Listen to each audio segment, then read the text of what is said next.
Good afternoon, everyone. So, and Mary, Anna, Krishna Priya.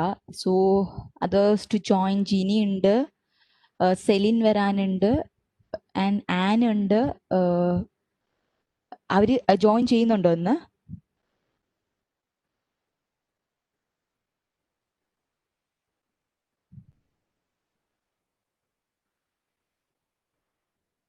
Okay, Jeannie will be. So, do we have to wait for some time for others to join question answer? അതിന്റെ പേരിൽ അവരും കൂടെ join ചെയ്യേണ്ടതിന്റെ പേരിൽ അവരെയും കൂടി wait ചെയ്യണോ?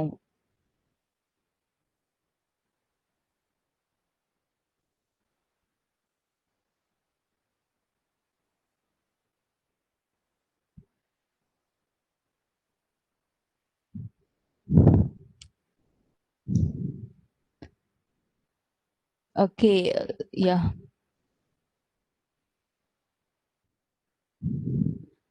So, questions ഒക്കെ workout ചെയ്തോ?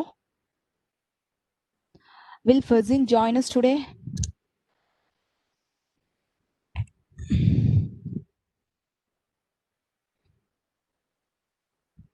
So if you have contacts with Fazin, she took her exam, right? So if you have any contacts with Fazin, please ഒന്ന് ചോദിക്കുക എങ്ങനെയുണ്ടായിരുന്നു എക്സാംസ്, എക്സ്പെക്റ്റഡ് ക്വസ്റ്റ്യൻസ് എന്തായിരുന്നു, അല്ലെന്നുണ്ടെങ്കിൽ നമ്മൾ പഠിച്ച രീതിയും എന്തെങ്കിലും 2020 വിൻഡോയിൽ അത്യാവശ്യം ചേഞ്ചസ് വന്നിട്ടുണ്ടല്ലോ, എന്തൊക്കെയാണ് ആ change clearly means she has to exam both. ഈ റിവൈസ്ഡ് ആയിട്ടുള്ള വിൻഡോയിലും അതിന് മുമ്പത്തെ വിൻഡോയിലും എക്സാം എടുത്തിട്ടുണ്ട്. സോ ചേഞ്ചസ് എന്തൊക്കെയാണ് അവൾ നോട്ടീസ് ചെയ്തതെന്നൊക്കെ ആളോടൊന്ന് ചോദിച്ചു മനസ്സിലാക്കുകയാണെങ്കിൽ it would be a better. So always try to seek experiences from those people who have attended exams. Recent ആയിട്ട് എടുത്തവരോട് ചോദിക്കുകയാണെങ്കിൽ Fasin will be of a very good help to you because she could share some of questions, അല്ലെങ്കിൽ എന്തെങ്കിലും special areas കൂടുതൽ questions വന്നിട്ടുള്ളത്, അല്ലെങ്കിൽ any changes that she noticed in this exam schedule, she will be happy to share with you. So please ask her. ഇനി എനിക്കൊരു അവസരം കിട്ടുകയാണെന്നുണ്ടെങ്കിൽ I will be enquiring with her and അത് നിങ്ങളുമായിട്ട് ഞാൻ ഷെയർ ചെയ്യാവുന്നതാണ്. സോ ജീനി ടൈം എടുക്കുമോ അതോ വന്ന് ജോയിൻ ചെയ്യുമോ?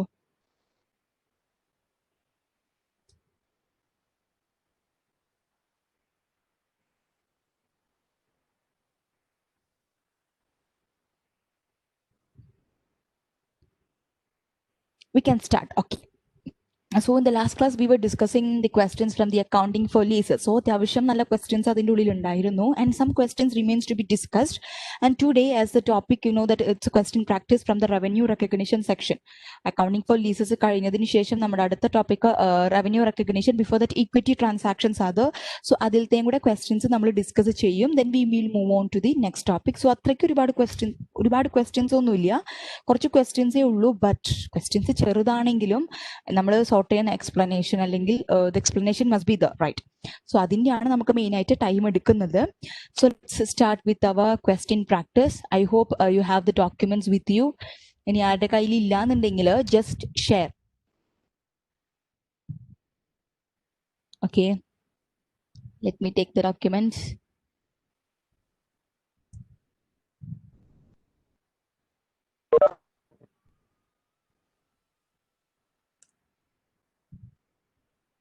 ക്വസ്റ്റ്യൻ ഒന്ന് എടുക്കട്ടെ കേട്ടോ. Yeah, we have completed I think till 17 or 17 or എത്ര ക്വസ്റ്റ്യൻസ് ആയിരുന്നു കംപ്ലീറ്റ് ചെയ്തതെന്ന്?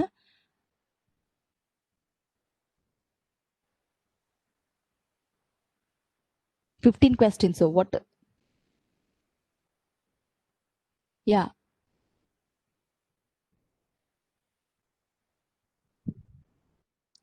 Maybe 15 questions ആയിരുന്നു തോന്നുന്നുണ്ട്.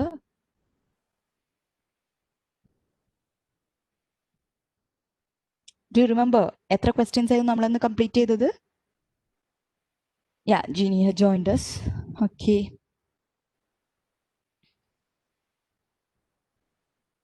Around 15. Okay, done. So let's start with the remaining questions. Yes.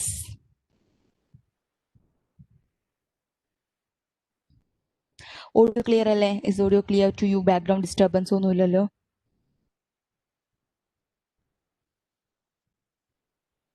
Clear ആണ്. Okay, in between voice break ആവുന്നുണ്ടെങ്കിൽ പറയണം. ഇറ്റ്സ് ബിക്കോസ് മൈക്കിന്റെ പൊസിഷൻ ഒന്ന് മാറുന്നതിൻ്റെ ആണ് കേട്ടോ, അല്ലാതെ വേറെ പ്രോബ്ലം ഇല്ല. connection problems as far as now it's okay. Popular fair aanu. So let's go forward to the 15th question. Yes. What is the question? 15 says, on January 1 year 4, Molat company signed a 6-year lease for equipment having a 10-year economic life. The present value of the monthly equal lease payments equals 80% of the equipment's fair value. The lease agreement provides for neither a transfer of title to Molat nor a purchase option. In its year 4 income statement, Molat should report. So when you're given with such a question, നമുക്ക് ഇപ്പം തന്നെ മനസ്സിലാക്കാൻ വേണ്ടി പറ്റും. So on January 1 year 4, the company signed a 6-year lease equipment for an equipment which is having an economic life of 10 years. 10 വർഷം economic life ഉള്ള ഒരു എക്യുപ്മെന്റിന് എത്ര വർഷത്തേക്കാണ് ലീസിൽ എൻറ്റർ ചെയ്യുന്നത്? 6 years. So 6/10 almost 60% of the life അല്ലേ എടുക്കുന്നത്. So it's not up to the major part of the asset's life അല്ലെ. അസറ്റിന്റെ economic ലൈഫിന്റെ മേജർ പാർട്ടിലോട്ടല്ല നമ്മൾ എടുക്കുന്നത്. മേജർ പാർട്ട് മീൻസ് 75% എങ്കിലും ടൈം കവർ ചെയ്തിട്ടുണ്ടാകണം. നോ, ഓൺലി 6 years 60% ആകുന്നുള്ളൂ. So we know that we have learned the 5 criteria in order to be classified. ഏതെങ്കിലും ഒരെണ്ണം meet ചെയ്തിട്ടുണ്ടെങ്കിൽ നമ്മൾക്കത് ഫിനാൻസ് ലീസായിട്ട് കൺസിഡർ ചെയ്യേണ്ടതായിട്ട് വരും. സോ അതിലൊരു ക്രൈറ്റീരിയ മീറ്റ് ചെയ്യുന്നില്ല. രണ്ടാമത്തെ എന്താ പറഞ്ഞേക്കുന്നത്? The present value of the monthly equal lease payments equalled 80% of the equipments fair value. So when you convert the monthly lease payments or the periodic lease payments or all other lease payments to its present value, it must be equal to 90% or above of the equipment's fair value എന്നാണ് പറഞ്ഞേക്കുന്നത്. But here it is only 80% of the equipment's fair value. So second condition, it's not been met. Lease agreements provide for neither a transfer of title, so there is no transfer of ownership, purchase option കൂടി ഇല്ല. So 3 and 4 conditions, no. In its year 4 income statement, Molat should report. So since neither of the conditions relating to the financial lease is being met by this agreement, we could classify this lease as what? Operating lease. നമ്മുടെ ചോദ്യം എന്താ? Lease expense equal to year 4 lease payments. Lease expense equal to the year 4 lease payment less interest expense. Amortization expense equal to 1/10 of the equipment's value. Amortization expense equal to 1/7 of the 80% of the equipment's fair value. So what should in the year 4 income statement, year 4-ലാണ് നമ്മൾ ലീസിനെ enter ചെയ്യുന്നത്. So year 4 മുതൽ 6 yearsലോട്ട്, so mobile year 10 വരെ നമ്മൾ ലീസിനെ എടുക്കുന്നുണ്ട്. So year 4-ലെ income statement നമ്മൾ എന്താണ് report ചെയ്യേണ്ടത്? So what should you report in the income statement? In the income statement, you have to report the periodic lease payments. Lease payments നമ്മൾ report ചെയ്യേണ്ടതായിട്ട് വരും. And നമ്മൾ എക്യുപ്മെന്റ് ലീസ് ആണ്, operating lease അതിൻ്റെ പേരിൽ റൈറ്റ് ടു യൂസ് എന്ന് പറഞ്ഞിട്ടൊരു asset നമ്മൾ ബാലൻസ് ഷീറ്റിൽ റിപ്പോർട്ട് ചെയ്യുന്നുണ്ട്. So since you are reporting an asset, it's an intangible asset, you have to record periodic amortization as well and the income statement. So amortization record ചെയ്യണം. നമ്മൾ എന്ത് ചെയ്യണം? Interest expense, sorry lease എക്സ്പെൻസും നമ്മൾ report ചെയ്യണം. Lease expense equal to the year 4 lease payments. അപ്പോൾ ഈ year 4 income സ്റ്റേറ്റ്മെന്റിൽ നമ്മൾ എത്ര എക്സ്പെൻസ് ആണ് റിപ്പോർട്ട് ചെയ്യേണ്ടത്? So what is the payment that you are making in the year 4? Year 4 എന്ന് പറഞ്ഞിട്ടുണ്ടെങ്കിൽ ലീസ് കഴിഞ്ഞിട്ടുള്ള ഇയർ 4 അല്ല കേട്ടോ. ഇയർ 4 നമ്മുടെ ഫിനാൻഷ്യൽ ഇയർ 4-ൽ അല്ലെങ്കിൽ നമ്മുടെ കമ്പനി തുടങ്ങിയിട്ടുള്ള 4th ഇയറിലാണ് ലീസിന് എൻറ്റർ ചെയ്യുന്നത്. സോ ആ വർഷം നമ്മൾ എന്ത് റിപ്പോർട്ട് ചെയ്യണം? The payment, the lease payment that you are making in that particular year. That option is right. So what does option B says? Lease expense equal to the year 4 lease payment less interest expense. So interest expense കുറച്ചിട്ട്, lease പേയ്മെന്റ്സിൽ നിന്ന് interest expense കുറച്ചിട്ട് മറ്റ് portions മാത്രം report ചെയ്താൽ മതി. No, lease പേയ്മെന്റിൽ നിന്ന് interest expense കുറച്ചിട്ടുണ്ടെങ്കിൽ the remaining part will be the principal repayment അല്ലേ. സോ പ്രിൻസിപ്പൽ റീപേയ്മെന്റ് മാത്രമല്ല നമ്മൾ നോട്ട് ചെയ്യുന്നുണ്ടാവുക, we will record the entire lease payments in the income statement. എന്നിട്ട് ഇതിലുള്ള പ്രിൻസിപ്പൽ പോർഷൻ നമ്മൾ വേർതിരിച്ചെടുത്തിട്ട് present value of lease liability, that liability will be reported in the balance sheet under the liability section. അതിന് നമ്മൾ കുറച്ചെടുക്കും. So in the income statement you have to report the entire lease expense, lease payment. Next, amortisation expense equal to 1/10 of the equipments fair value. എക്യുപ്മെന്റിന്റെ fair വാല്യൂന്റെ 1/10 നമ്മൾ amortise ചെയ്യണം എന്ന് പറഞ്ഞിട്ടുണ്ട്. So since it is an operating lease അതിൻ്റെ പേരിൽ നമുക്ക് right to use എത്ര കാലയളവിലോട്ട് മാത്രമേ കിട്ടുന്നുള്ളൂ? It's only for the 6 years. ഏത് ടൈമിലോട്ടാണ് ഞാൻ ലീസ് എടുക്കുന്നത് ആ ടൈമിലോട്ട് മാത്രമേ എനിക്ക് കിട്ടുന്നുള്ളൂ. So after the 6-year period I have to return back the asset to the lessor. So I am acquiring this right to use. ആ അസറ്റിന്റെ ലൈഫ് എത്രയാ? റൈറ്റ് ടു യൂസ് ആണ് എനിക്ക് കിട്ടുന്ന അസറ്റ്. ആ അസറ്റിന്റെ ലൈഫ് എത്രയാ? 6 years only to me. So I have to record the amortization for 6 years. If it is straight line 1/6 ആയിട്ട് ഞാൻ അതിനെ റെക്കോർഡ് ചെയ്യും.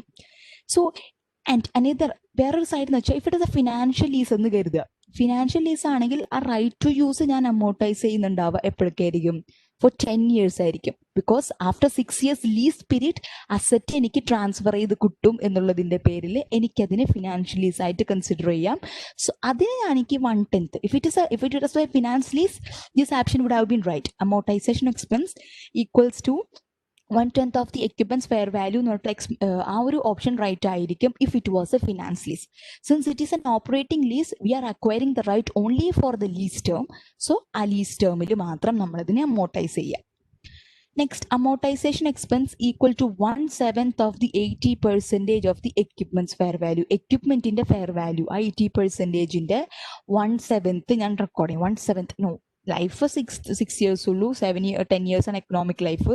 സോ 1/10 എന്ന് പറഞ്ഞിട്ടുള്ള ആ ഒരു കാറ്റഗറി ഒന്നും അവിടെ വരുന്നില്ല. Clear? So the lease is classified as an operating lease by Molat. No criterion for classification as a financial lease is met. ആ ക്രൈറ്റീരിയ 5 ഓർമ്മ ഉണ്ടാവുന്നിരിക്കുന്നു. I am not reading it again and again. In an operating lease, a lessee recognizes for each period a single lease expense. It is calculated so that the total undiscounted lease payments are allocated over the lease term on a straight line basis. Because Molat makes equal monthly lease payments throughout the entire lease term, annual lease expense equals the annual lease payments.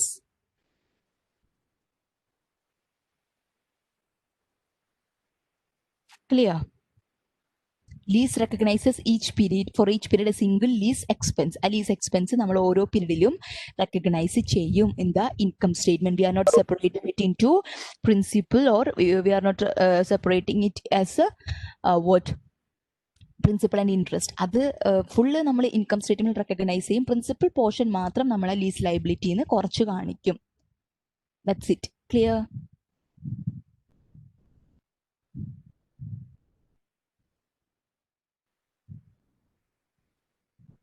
Clear ആണോ? Yes. Okay. Moving on to the next question.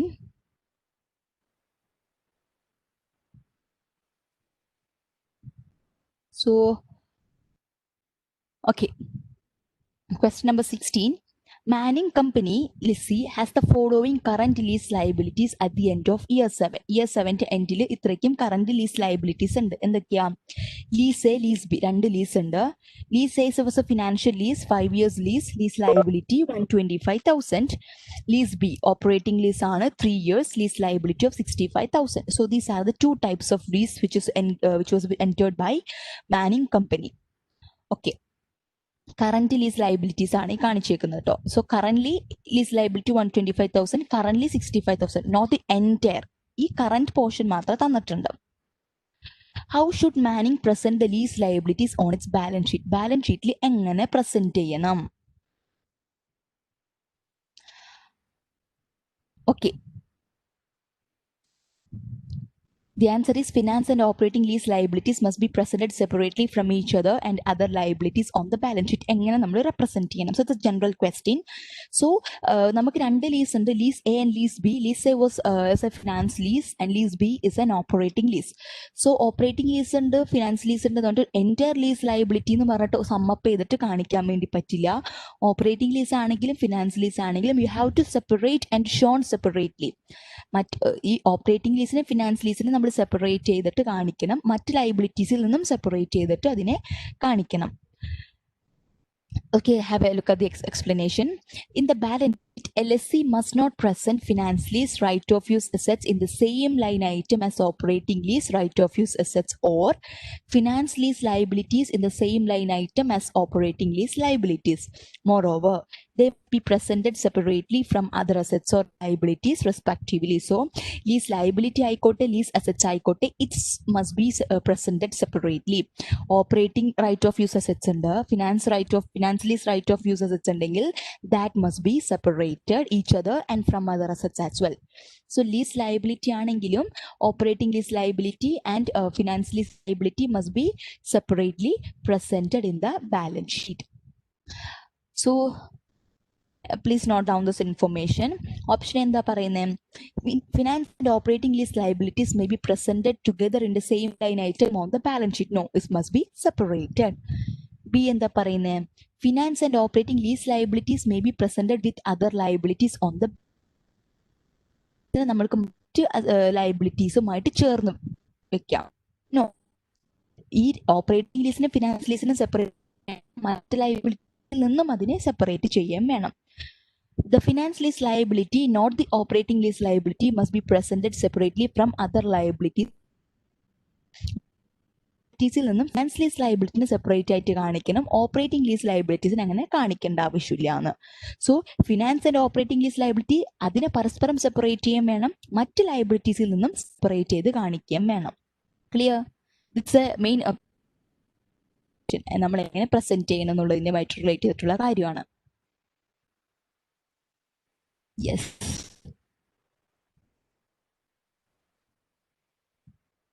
Note down ചെയ്തെന്ന് കരുതുന്നു.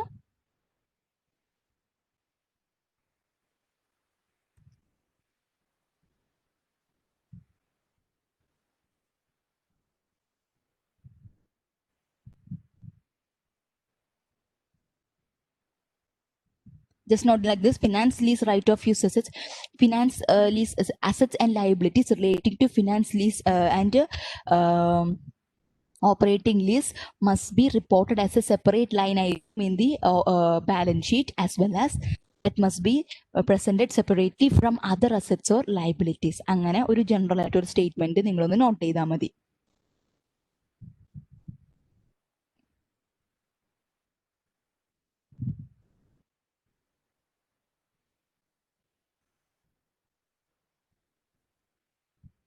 കഴിഞ്ഞു? If you are done noting it down, just tell me.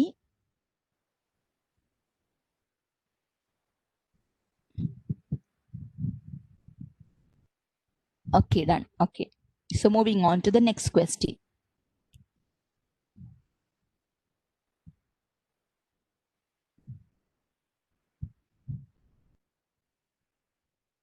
ഇതൊരു വലിയ കാര്യമില്ലാത്ത question, നമ്മൾ ഇത് discuss ചെയ്തിട്ടുള്ള ഒരു ക്വസ്റ്റ്യൻ ആണ്, ഇതുമായിട്ട് റിലേറ്റ് ചെയ്തിട്ടുള്ള ഒരു question.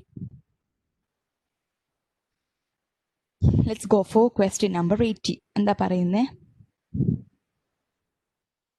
Okay, Able company leased equipment to Baker under a non-cancelable lease with a transfer of title. Okay, what is this lease? Okay, then we done. After recognition of the lease, will Able record any depreciation expense on the leased asset and interest revenue relating to the lease? Yeah. Able company leased equipment to Baker under non-cancelable lease with a transfer of title. So, in Able company is the lessor, is leasing an asset to is equipment to Baker, non-cancelable lease with a transfer of title. A lease namukku cancel cheyan vendi pattilla. Once leased cannot be cancelled with the transfer of title. Title would transfer in, and after the lease term, the transfer title will be transferred. After recognition of the lease recognize ചെയ്തിട്ടുണ്ടെങ്കിൽ will Able record any depreciation expense on the leased asset and interest revenue relating to the lease. Able company ആ leased assetന്റെ depreciation report ചെയ്യോ interest revenue report ചെയ്യോ എന്നുള്ളതാണ്. Since it is a non-cancelable lease with a transfer of title, it is more of like a sales type lease. Finance lease പോലെ ഒരു sales type lease ആണ്, sale നടത്തിയ പോലെയാണ്. ഒരു സാധനം വിറ്റിട്ടുണ്ടെങ്കിൽ അത് തിരിച്ചെടുക്കാൻ വേണ്ടി പറ്റില്ലല്ലോ. It's A non cancellable item like. So അതിൻ്റെ പേരിൽ ട്രാൻസ്ഫർ ഓഫ് ടൈറ്റിൽ കൂടെ അതിൻ്റെ ഒപ്പം കൊടുക്കുന്നുണ്ട് എങ്ങനെ അതിന് ശേഷം. So you could not record an asset. ആ ഒരു അസെറ്റ് നമ്മുടേതായിട്ട് റെക്കോർഡ് ചെയ്യാൻ വേണ്ടി പറ്റില്ല. ഏബിൾ കമ്പനിക്ക് റെക്കോർഡ് ചെയ്യാൻ പറ്റില്ല. Baker could record that is N asset അല്ലേ. ഒരു അസെറ്റ് നമ്മൾ രണ്ടുപേർക്ക് ഒരുമിച്ച് നമുക്ക് ഡിപ്രീസിയേഷൻ എടുക്കാൻ വേണ്ടി പറ്റില്ലല്ലോ. So Baker company will be reporting that asset in its books. Asset അതിൽ ബുക്കിൽ റെക്കോർഡ് ചെയ്യും. ഏബിൾ കമ്പനിക്ക് റെക്കോർഡ് ചെയ്യാൻ വേണ്ടി പറ്റില്ല. Since Able company is derecognising that asset, they cannot record any depreciation expense. Asset കാണിക്കുന്നില്ലെങ്കിൽ ഡിപ്രീസിയേഷൻ കാണിക്കാൻ വേണ്ടി പറ്റില്ല. ഇനി interest revenue, yes, since it is provide for a lease payment കിട്ടുന്നുണ്ട്, അതിന് ഇൻട്രസ്റ്റ് കിട്ടുന്നുണ്ട്. So that must be reported. So that's why no. Yes, എന്താ പറഞ്ഞേക്കുന്നത്? ഡിപ്രീസിയേഷൻ എക്സ്പെൻസ് നമ്മൾ കാണിക്കില്ല. നമ്മൾ കാണിക്കുന്ന ഏബിൾ കമ്പനി, ലെസ്സർ കാണിക്കില്ല. The lease transfers ownership. Accordingly, the lease is recognized as a sales type lease by the lessor. The leased equipment is derecognized at the lease commencement date. Thus, no depreciation expense on the leased equipment is recognized by ABLE. In a sales type lease, subsequent to the lease commencement date, each periodic lease payments received by the lessor includes both interest income and a reduction of the net investment in the lease.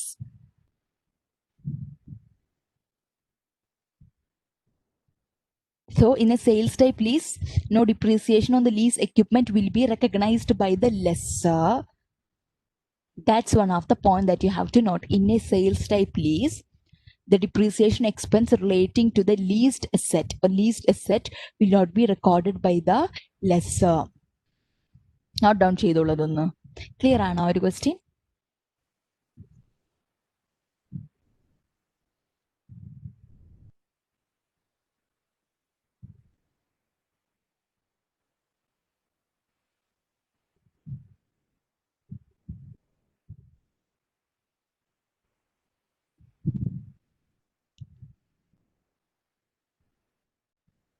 It's financial lease അല്ലേ? Yeah, this financial lease and sales type lease is more of like the same. ഇപ്പൊ finance lease ആണ് ഒരു characteristic കൂടെ പറഞ്ഞിട്ടില്ല, non cancellable എന്ന് പറഞ്ഞില്ലേ. Finance ലീസിൽ അങ്ങനെ ഒരു കൺസിഡറേഷൻ ഇല്ല, നോൺ ക്യാൻസലബിൾ ഒന്നുമല്ല. ഫിനാൻസ് ലീസിൽ ക്യാൻസൽ ചെയ്യാനുള്ള ഒരു ഓപ്ഷൻ പ്രൊവൈഡ് ചെയ്യാം. Cancel means all other characteristics are the same in the sales type lease and the finance lease, but it is a sales type ആണെങ്കിൽ sales എന്നുള്ള ഒരു വാക്കി തന്നെയുണ്ട്. It's non cancellable. അതുകൊണ്ടാണ് അതിന് അങ്ങനെ പറയുന്നത്.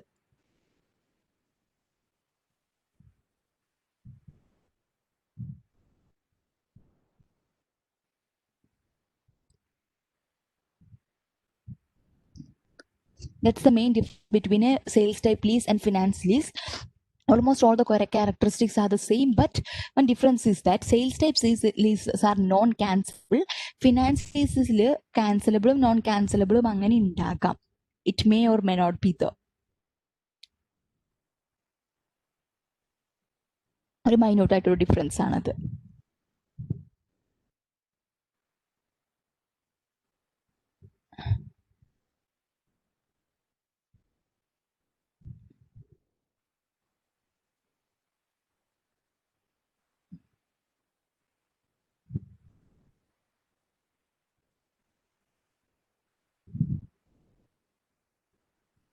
Okay.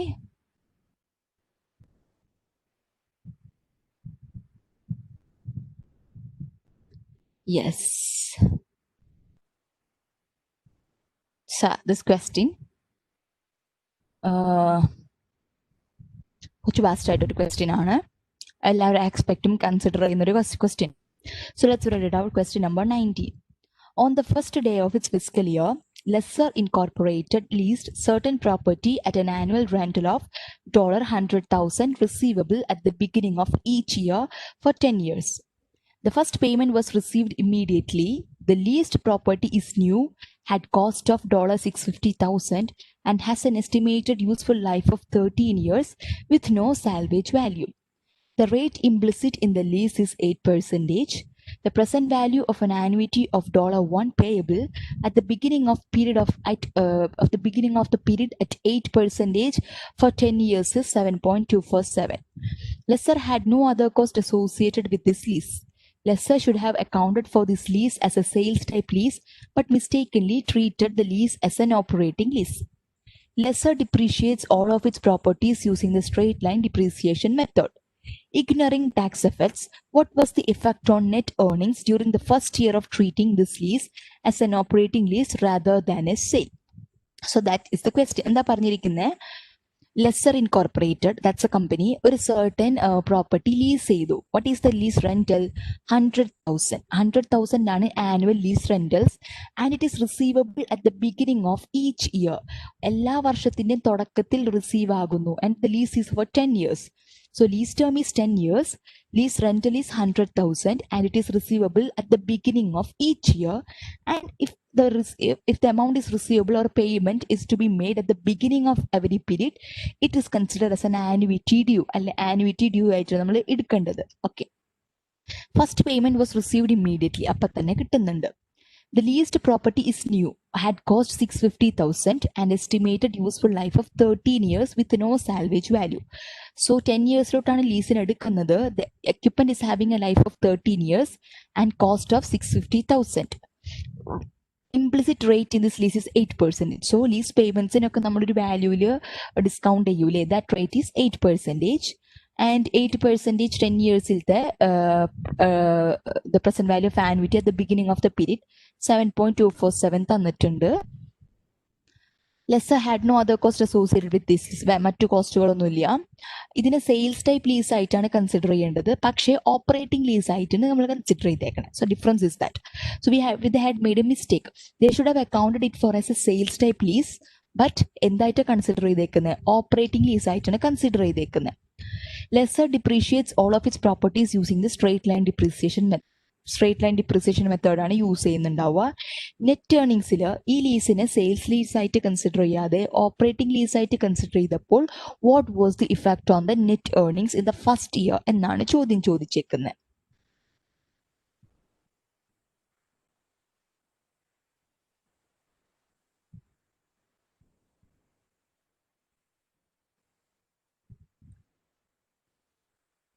So, are you getting any points?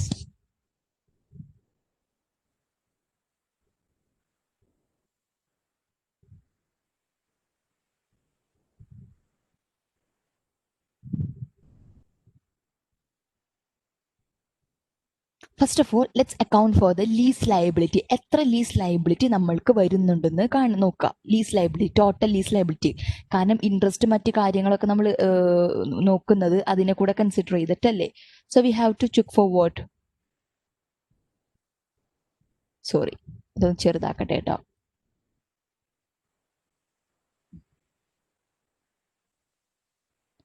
Okay, first of all let's compute the lease liability. Lease liability എന്താണ്? Liability is equal to present value of lease payments അല്ലേ? Present value of lease payments എത്ര?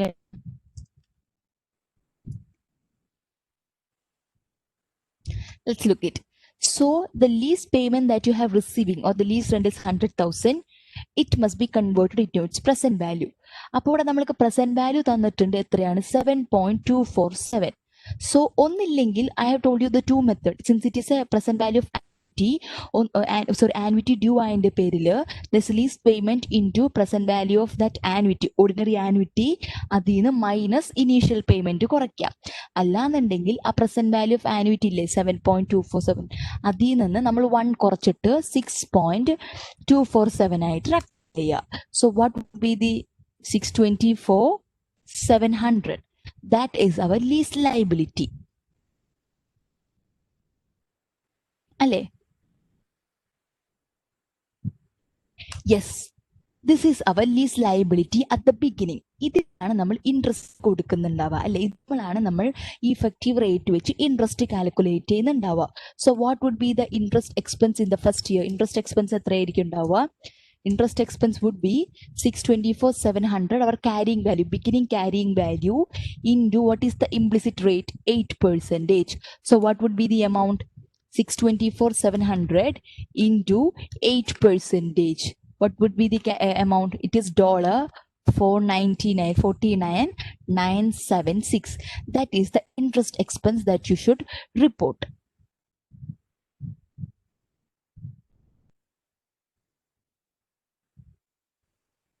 Clear?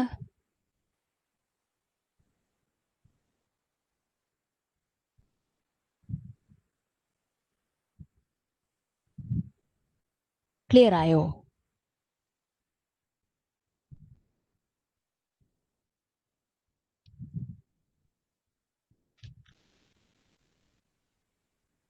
once more പറയാം. Okay. So ഏത് lease ആയാലും whether it be a finance lease, whether it be an operating lease, whether it be a sales type lease, nothing matter, we will be recording the lease liability അല്ലേ? lease liability record ചെയ്യും. ആ lease liability എന്തായിരിക്കും? it must be the present value of the lease payments over the lease term. so എത്രയാണ് നമ്മൾ lease rentals ആയിട്ട് കൊടുക്കേണ്ടത്? 100,000 ആയിട്ട് ഓരോ പീരീഡിലും കൊടുക്കണം. so this 100,000 is made for how many years? 10 years. so discount, what is the rate? Implicit rate 8%. so discount this 100,000 at 8% for 10 years. അതിനെ നമ്മൾ ഇതിനെ ഡിസ്കൗണ്ട് ചെയ്യാം. since the payment is made at the beginning of the every period, it needs to be considered as an annuity due. കാരണം എല്ലാ പീരീഡിന്റെ തുടക്കത്തിലാണ് നമ്മൾ payment നടത്തുന്നത്. Annuity due ആയിട്ട് consider ചെയ്യണം. സോ ആനുവിറ്റി ഡ്യൂ ആയിട്ട് കൺസിഡർ ചെയ്യുമ്പോൾ അതിനെ നമ്മൾ പ്രസന്റ് വാല്യൂയിലോട്ട് കൺവേർട്ട് ചെയ്യുമ്പോൾ you should be very cautious. So രണ്ട് രൂപത്തിൽ നമ്മൾക്കതിനെ ചെയ്യാം. ഒന്നില്ലെങ്കിൽ നമ്മുടെ ആനുവിറ്റി ഫാക്ടർ ഉണ്ടല്ലോ, the present value of ordinary annuity, present value of $1 annuity for 8% 10 years, ordinary annuity ആ ഫാക്ടറിയിൽ നിന്ന് 1 കുറച്ചിട്ട് അതുകൊണ്ട് നമ്മൾ മൾട്ടിപ്ലൈ ചെയ്യാം. അല്ലെങ്കിൽ ഈ ഓർഡിനറി ആനുവിറ്റി ഫാക്ടർ വെച്ചിട്ട് നമ്മൾ ഈ പ്രസന്റ് ലീസ് പേയ്മെന്റ്സിനെ മൾട്ടിപ്ലൈ ചെയ്തിട്ട് അതിൽ നിന്ന് 100,000, അതായത് ഒരു പേയ്മെന്റ് നമ്മൾ അതിൽ നിന്ന് കുറച്ച് കളയാം. അങ്ങനെയും ചെയ്യാം. So you could adopt for any method. so I think the most which one is the easier is the first one. നമ്മുടെ ആനുവിറ്റി ഫാക്ടറിൽ നിന്ന് 1 കുറച്ചിട്ട് അതിനെ നമ്മൾ മൾട്ടിപ്ലൈ ചെയ്ത് സ്ട്രേറ്റ് ഫോർവേഡ് ആയിട്ട് നമ്മൾക്ക് ഉത്തരം കിട്ടും. so the present value of the lease liability that you have to record is what? 624 700 in the first year അല്ലേ? ക്യാരിങ് വാല്യൂ എത്രയാണ്? ഫസ്റ്റ് ഇയർ ആണ്. ഈ 624 700 ആണ്. And you have to report. നമ്മൾ ലീസ് പേയ്മെന്റ് കൊടുക്കുമ്പോൾ 100,000 ലീസ് പേയ്മെന്റ് കൊടുക്കുമ്പോൾ ഈ 100,000 interest component ഉണ്ടാകും, പ്രിൻസിപ്പൽ റീപേയ്മെന്റ് പോർഷൻ ഉണ്ടാകും. സോ ഇൻട്രസ്റ്റ് കമ്പോണന്റ് എത്രയായിരിക്കും? 624 700 is the carrying value. അതിന്റെ 8%. 8% is the implied rate അല്ലേ? Interest rate is 8%. സോ 8% എന്ന് പറയുമ്പോൾ പേയ്മെന്റ് എത്രയായിരിക്കും? It is 49,976. The interest income, interest expense അല്ല, ഇൻട്രസ്റ്റ് ഇൻകം ദാറ്റ്, സോറി, ലെസ്സറുടെ പെർസ്പെക്റ്റീവിൽ നിന്നാണല്ലോ. സോ ഇൻട്രസ്റ്റ് ഇൻകം, അതായത് ലെസ്സി കൊടുക്കുന്ന ഇൻട്രസ്റ്റ് എക്സ്പെൻസ് ലെസ്സറുടെ ഇൻട്രസ്റ്റ് ഇൻകം ആയിരിക്കും. So that interest income is 49,976. ഇത് നമ്മൾ റിപ്പോർട്ട് ചെയ്യണം.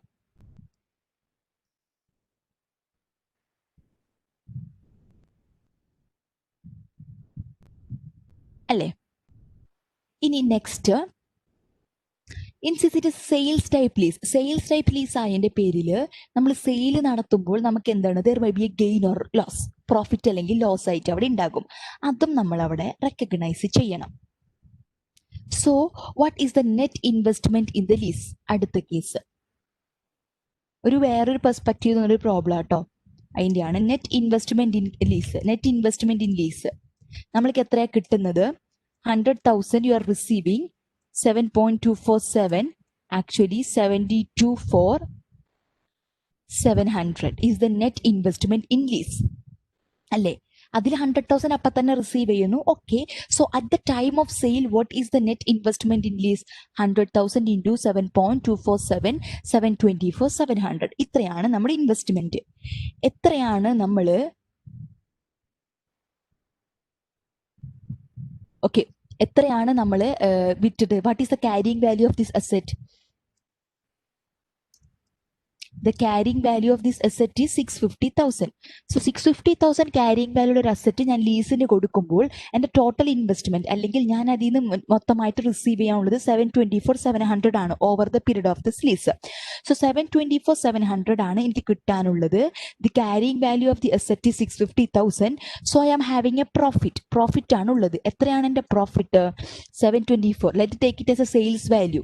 724 700 minus 650,000. What is it? 724,700 minus 650,000 would be 74,700. So totally നമ്മൾ എത്ര റെക്കോർഡ് ചെയ്യണം? This interest income plus this profit must be recorded in the income statement. എത്ര വരും? 74,700 plus ഞാൻ ഈ പറഞ്ഞതിന് ശേഷം നമ്മൾക്ക് ആ എക്സ്പ്ലനേഷൻ നോക്കാം. 49,976 ടോട്ടൽ എത്ര വരും? 74,700 plus 49,976 would be 124,676 would be the total expense. That means total you should report it on the income statement. അല്ലേ? ഈ രണ്ട് ഇൻകം നമ്മൾ ഇതിൽ റെക്കോർഡ് ചെയ്യണം. ഓക്കെ, നമ്മൾ ഇതിനെ സെയിൽസ് ടൈപ്പ് ലീസ് ആയിട്ട് കൺസിഡർ ചെയ്യേണ്ട എന്താ പറയണേ, സെയിൽസ് ടൈപ്പ് ലീസ് ആയിട്ട് കൺസിഡർ ചെയ്യുന്നു, ഓപ്പറേറ്റിംഗ് ലീസ് ആയിട്ട് കൺസിഡർ സെയിൽസ് ടൈപ്പ് ലീസ് ആയിട്ട് കൺസിഡർ ചെയ്യേണ്ടതിന് പകരം നമ്മളതിന് ഓപ്പറേറ്റിംഗ് ലീസ് ആയിട്ട് കൺസിഡർ ചെയ്തതിന്റെ പേരിൽ സെയിൽസ് ടൈപ്പ് എന്ന് പറഞ്ഞിട്ടുണ്ടെങ്കിൽ ട്രാൻസ്ഫർ ഓഫ് ഓണർഷിപ്പും അസറ്റും കൂടെ നമ്മൾ വിൽക്കുന്നു. ഓപ്പറേറ്റിംഗ് ലീസിൽ ആ ഓണർഷിപ്പിന്റെ ട്രാൻസ്ഫർ ഒന്നും ഇല്ല. So the lessor is the owner of the asset himself. അയാളുടെ ഓണർഷിപ്പ് ആകും. അസറ്റിന് ഡിപ്രീസിയേഷൻ റെക്കോർഡ് ചെയ്തിട്ടുണ്ടായിരിക്കും. എത്രയാണ് ഡിപ്രീസിയേഷൻ റെക്കോർഡ് ചെയ്തിട്ടുണ്ടാവുക? What would be the depreciation that he would recorded? എത്രയായിരിക്കും ഡിപ്രീസിയേഷൻ റെക്കോർഡ് ഉണ്ടാവുക? 650 is the carrying value of this asset and the economic life of the asset is 13 years. So straight line record ചെയ്യുമ്പോൾ 650 divided by 13, 50,000 depreciation he would have recorded. അത് record ചെയ്യേണ്ട ആവശ്യമുണ്ടോ?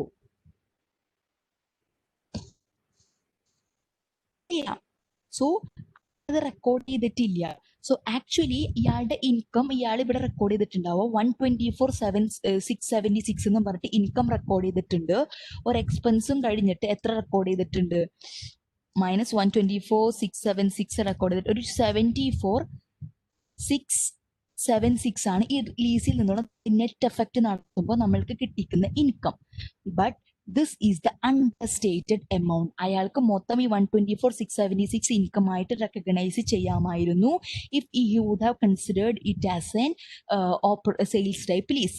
പക്ഷെ operating lease ആയിട്ടായിരുന്നു treat ചെയ്തത്. തെറ്റിയിട്ട് treat ചെയ്തതിന്റെ പേരിൽ ഡിപ്രീസിയേഷൻ പ്രൊവൈഡ് ചെയ്തു. Depreciation is an expense. Expense ആകുമ്പോൾ ഇൻകം കുറഞ്ഞു എടുക്കുന്നു. What is this? The net earnings is understated by the amount of 74,676, which is the difference between the profit on sale and the net income and what? The depreciation expense. Clear ayo? Okay, before onnum kuda clear avaninte pagaram let's read out the explanation. Accounting for the lease as an operating lease during the first year generated rupees 50,000 of income. The 100,000 lease payment minus 50,000 of depreciation. അല്ലേ? അത് എത്രയാ? 50,000 ആണ് income ആൾക്ക് കിട്ടിയേക്കുന്നത്. കാരണം 100,000 lease payment കിട്ടുന്നു, 50,000 depreciation ആൾ provide ചെയ്യുമ്പോൾ നെറ്റ് നോക്കുമ്പോൾ 50,000 മാത്രം. In a sales type lease the lessor recognizes 2 income components. ഇവിടെ 50,000 ആണ് ആൾക്ക് കിട്ടിയേക്കുന്നത്. ഏത്? ഈ ഓപ്പറേറ്റിംഗ് ലീസ് ആയിട്ട് കൺസിഡർ ചെയ്യുമ്പോൾ he's receiving this 100,000 lease payment, depreciation ആയിട്ട് 50,000 പ്രൊവൈഡ് ചെയ്യുന്നു. ഓക്കെ, നെറ്റ് ആയിട്ട് നമ്മൾ നോക്കുകയാണെങ്കിൽ 50,000 ഈസ് ദ ഇൻകം. ഇനി സെയിൽസ് ടൈപ്പ് ആയിട്ട് ലീസ് ആയിട്ടാണ് കൺസിഡർ ചെയ്യുമ്പോൾ 2 ഇൻകം കമ്പോണൻസ് ആണ് റെക്കഗ്നൈസ് ചെയ്യണം. ഏതൊക്കെയാ? Profit on sale and interest income. Profit on സെയിലും ഇൻട്രസ്റ്റ് ഇൻകം റെക്കഗ്നൈസ് ചെയ്യണം. പക്ഷേ പ്രോഫിറ്റ് ഓൺ സെയിൽ എന്തെയാ? Total income from accounting for the lease sale would have been 124,676. അതെങ്ങനെ വന്നു നമുക്ക് നോക്കാം. 74,700 എന്താ? പ്രോഫിറ്റ്. സെയിലായിട്ട് കൺസിഡർ ചെയ്യുമ്പോൾ അവിടെ പ്രോഫിറ്റ് ഉണ്ടായിരിക്കും. What you receive and what is the carrying amount, അതിന്റെ difference. If the carrying value is less than the investment that you receive, it would be what there would be a gain. ആ gain ആണ് 74,700 plus 49,976. എങ്ങനെ വന്നു? ഇതാണ് lease payments കിട്ടുന്നു, interest income കിട്ടുന്നുണ്ട്. Interest income കിട്ടുമ്പോൾ അമൗണ്ടിന്റെ നമ്മൾ 8% ഇൻട്രസ്റ്റ് ഇൻകം വെച്ചിട്ട് ഓരോ പീരീഡിന്റെ ക്യാരിങ് വാല്യൂ നമ്മൾ റെക്കഗ്നൈസ് ചെയ്തുകൊണ്ടിരിക്കും. So there is the interest income as well as the profit on sale of this profit on this lease. ആ ഒരു പ്രോഫിറ്റ് ഓൺ സെയിൽ നമ്മൾ റെക്കഗ്നൈസ് ചെയ്യണം. So the effect of the error on net earnings was therefore an understatement of 74,676. എങ്ങനെയാ? 124,676 is the amount that he should have recognized. ഇപ്പൊ എത്ര current ഉണ്ട്? 50,000 ഉണ്ട്. So difference എത്രയാ? 74,676. അതാണ് അവിടുത്തെ ഡിഫറൻസ്. ക്ലിയർ ആയോ? കറന്റ് 50,000 റെക്കഗ്നൈസ് ചെയ്തിട്ടുള്ള ഇൻകം ആയിട്ട്, പക്ഷെ സെയിൽസ് ടൈപ്പ് ആയിട്ടാണ് റെക്കഗ്നൈസ് ചെയ്യുന്നതെങ്കിൽ 124,676 വേണമായിരുന്നു. But it is understated by what amount? 74,676 amount. Income കുറവായിട്ടാണ് എടുക്കുന്നത്.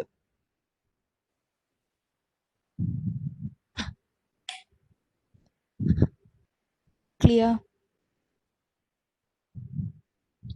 ഓക്കെ, സോ ഈ ഒരു ക്വസ്റ്റ്യൻ ഒന്ന് വായിച്ചു നോക്കുക. Just read it out your self. ഒരു 2 minutes എടുത്തിട്ട് ഒന്ന് വായിച്ചു നോക്കിയിട്ട് ഒന്ന് ക്ലിയർ ആകൂ. മീൻസ് അതൊന്ന് ക്ലിയർ ആയതിനു ശേഷം അടുത്ത ക്വസ്റ്റ്യനിലോട്ട് പോകാം. അത്യാവശ്യം കുറച്ചൊരു കുഴപ്പിക്കുന്ന ചോദ്യമാണല്ലോ അങ്ങനെ ഒരു ആംഗിളിൽ നിന്ന്. സോ എറർ കറക്ഷൻ ആണ് അവിടെ ചോദിച്ചേക്കുന്നത്. So the difference is that sales type lease ആയിരുന്നപ്പോൾ നമ്മുടെ നെറ്റ് ഇൻകം എങ്ങനെ വേണമായിരുന്നു, എന്തൊക്കെ കമ്പോണൻസ് വേണമായിരുന്നു, ഓപ്പറേറ്റിംഗ് ലീസ് ആയപ്പോൾ എന്തൊക്കെ വേണമായിരുന്നു, രണ്ടിന്റെ ഡിഫറൻസ് നോക്കാം. കുറവാണെന്നുണ്ടെങ്കിൽ ദർ ഇസ് അണ്ടർ സ്റ്റേറ്റ്മെന്റ്, കൂടുതലാണെങ്കിൽ ദർ ഇസ് ഓവർ സ്റ്റേറ്റ്മെന്റ്. അത്ര മാത്രമേ ഉള്ളൂ. You have to analyse the effect on the income, effect in the income statement under both this treatment, operating lease as well as sales type lease, and find the difference and look whether it is an understatement or whether it is an overstatement. This is very good question. ഒരു example question means ഒരു പക്ക question ആണ്. എല്ലാം മനസ്സിലാക്കാൻ പറ്റുന്ന ഒരു question ആണ് എല്ലാ ആസ്പെക്റ്റിൽ നിന്നും.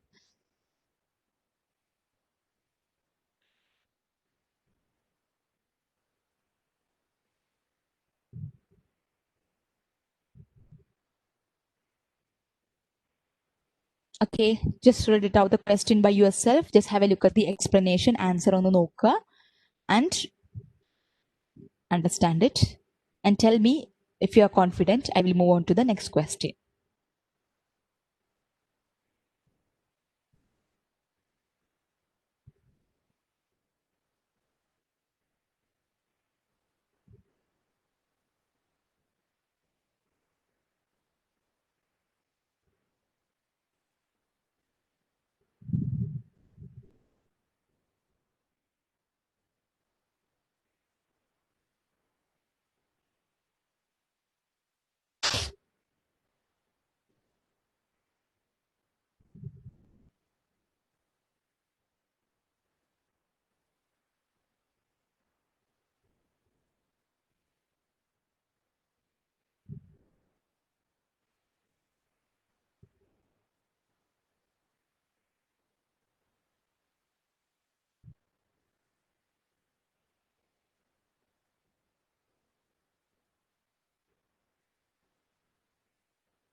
കഴിഞ്ഞോ? 50,000. Okay. 50,000 income ആയത് എങ്ങനെയാ? Can you explain that? Okay, Anna. 50,000 income was in the case of the operating lease. Operating lease ആയിട്ട് കൺസിഡർ ചെയ്തപ്പോൾ. So lesser is considering it is an operating lease. Operating lease ആയപ്പോൾ he is receiving an income of what? 100,000 lease payment ആയിട്ട്, lease income ആയിട്ട് ലെസ്സിയുടെ കയ്യിൽ നിന്ന് receive ചെയ്യുന്നുണ്ട്, which is 100,000. And operating lease ആയതിന്റെ പേരിൽ he is withholding the title അയാളുടെ കയ്യിൽ തന്നെയാണ്. Lessor is having the title of the goods, title of that equipment. So അസറ്റിന്റെ ടൈറ്റിൽ അയാളുടെ പേരിൽ it is his title, it is his asset, he is the owner. So he could charge depreciation for his asset, അല്ലേ? അസറ്റിന് depreciation charge ചെയ്യാം. So 650,000 is the carrying value of this asset and it is having a useful life of 13 years, and the lessor is applying straight line method of depreciation. So the periodic depreciation would be 650,000 divided by 30, 50,000 would be the yearly depreciation. So 100,000 he is receiving, and on that asset he is charging a depreciation of 50,000. So net effect നോക്കുമ്പോൾ his income would be what? 50,000 from this lease. Operating lease ആയിട്ട് consider ചെയ്യുമ്പോൾ.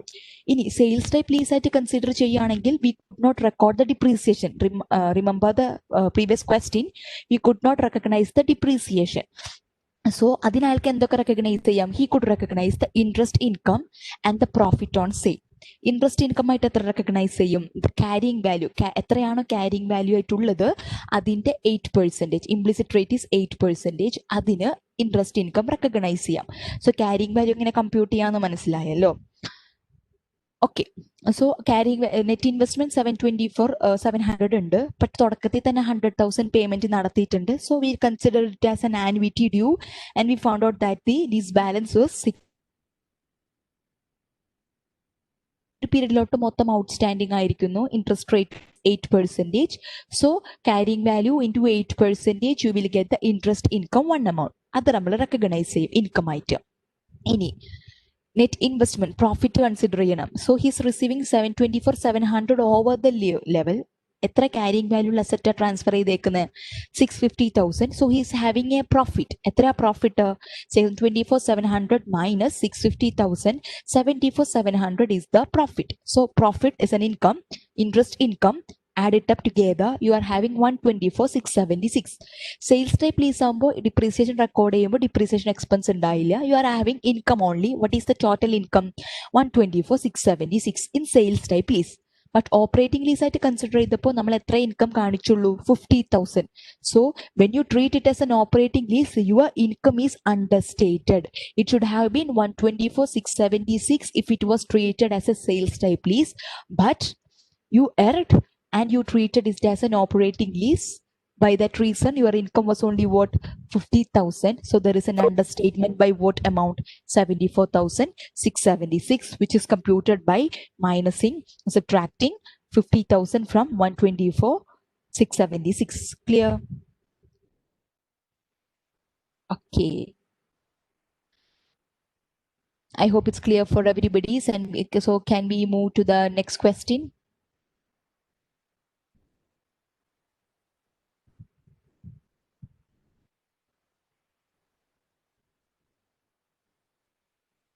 Okay, moving on to the next question. Okay, question number 20. Rent should be reported by the lessor as revenue over the lease term as it becomes receivable according to the provision of the lease. 4. Rent should be reported by the lessor as revenue over the lease term. So lesser നമ്മൾ ലീസിൽ നിന്ന് കിട്ടുന്ന lease rentals, he should report that lease rentals as a revenue over the lease term as it becomes receivable according to the provision for a lease. ഏത് ലീസിലാണ് നമ്മളത് record ചെയ്യേണ്ടത്? Direct financing lease, operating lease, sales type lease. So direct financing ലീസിൽ നമ്മൾ rent revenue ആയിട്ട് report ചെയ്യുന്നില്ല. Operating ലീസിൽ yes revenue ആയിട്ട് report ചെയ്യുന്നു. സെയിൽസ് ടൈപ്പ് ലീസിൽ നമ്മൾ പറഞ്ഞു, സെയിൽസ് ടൈപ്പ് ലീസിൽ ഇൻട്രസ്റ്റ് ഇൻകം മാത്രം റിപ്പോർട്ട് ചെയ്യുന്നുള്ളൂ. മറ്റേതിനെ നമ്മൾ എന്ത് ചെയ്യും? പ്രിൻസിപ്പൽ പോർഷന് നമ്മൾ ക്യാരിങ് വാല്യൂല് കുറച്ചിട്ടാണ് അവിടെ ചെയ്യുന്നത്. So that's this. Please note down those informations. In sales types and direct financing lease, type of lease ആണ്. Subsequent to the lease commencement date, each periodic cash payment received by the lessor includes both interest income and a reduction of the net investment in the lease. In an operating lease, lease payments are recognized as lease income by the lessor. If rental payments vary from a straight line basis, rental income should be recognized over the full lease term on a straight line basis. We have done a question relating to that. In a sales type lease, selling profit or loss on the lease is calculated on the lease commencement date. In a direct financing lease, no selling profit is recognized on the lease commencement date. Any selling profit is deferred and reduces the initial amount of the net investment in the lease. So this question is a very clear distinction between direct financing lease, operating lease, sales type lease. Operating lease ആണെങ്കിൽ നമ്മൾ normally ചെയ്യുന്ന പോലെ തന്നെ what you receive as the lease, ലീസിൽ നിന്ന് കിട്ടുന്ന പേയ്മെന്റ്സിനെ നമ്മൾ fully income state recognise ചെയ്യും.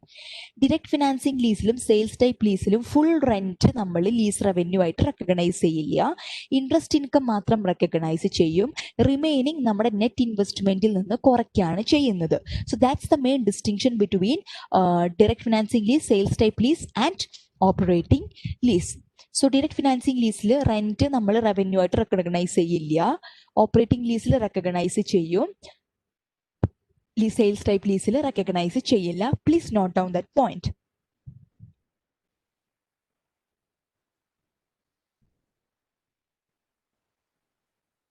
First sentence, that's you have already learned.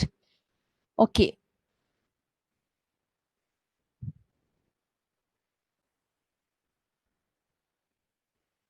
In the sales type lease, selling profit or loss on the lease is calculated on the lease commencement date. In a direct financing lease, no selling profit is recognized on the lease commencement date. Any selling profit is deferred and reduces the initial amount of the net investment in the lease.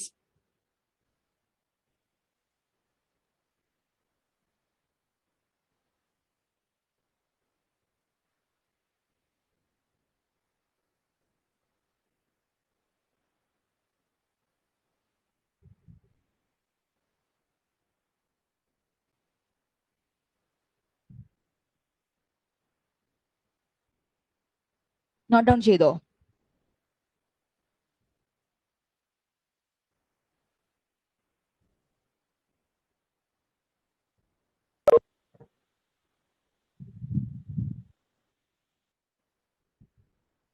Okay, let me just highlight the points to you.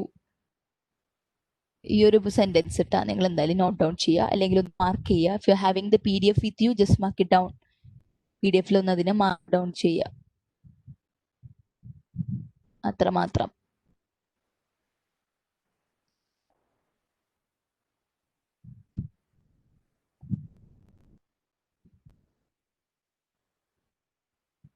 Done. Can I move to the next question?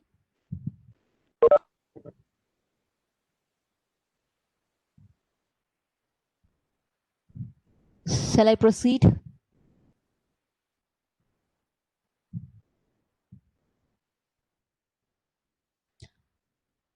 Okay.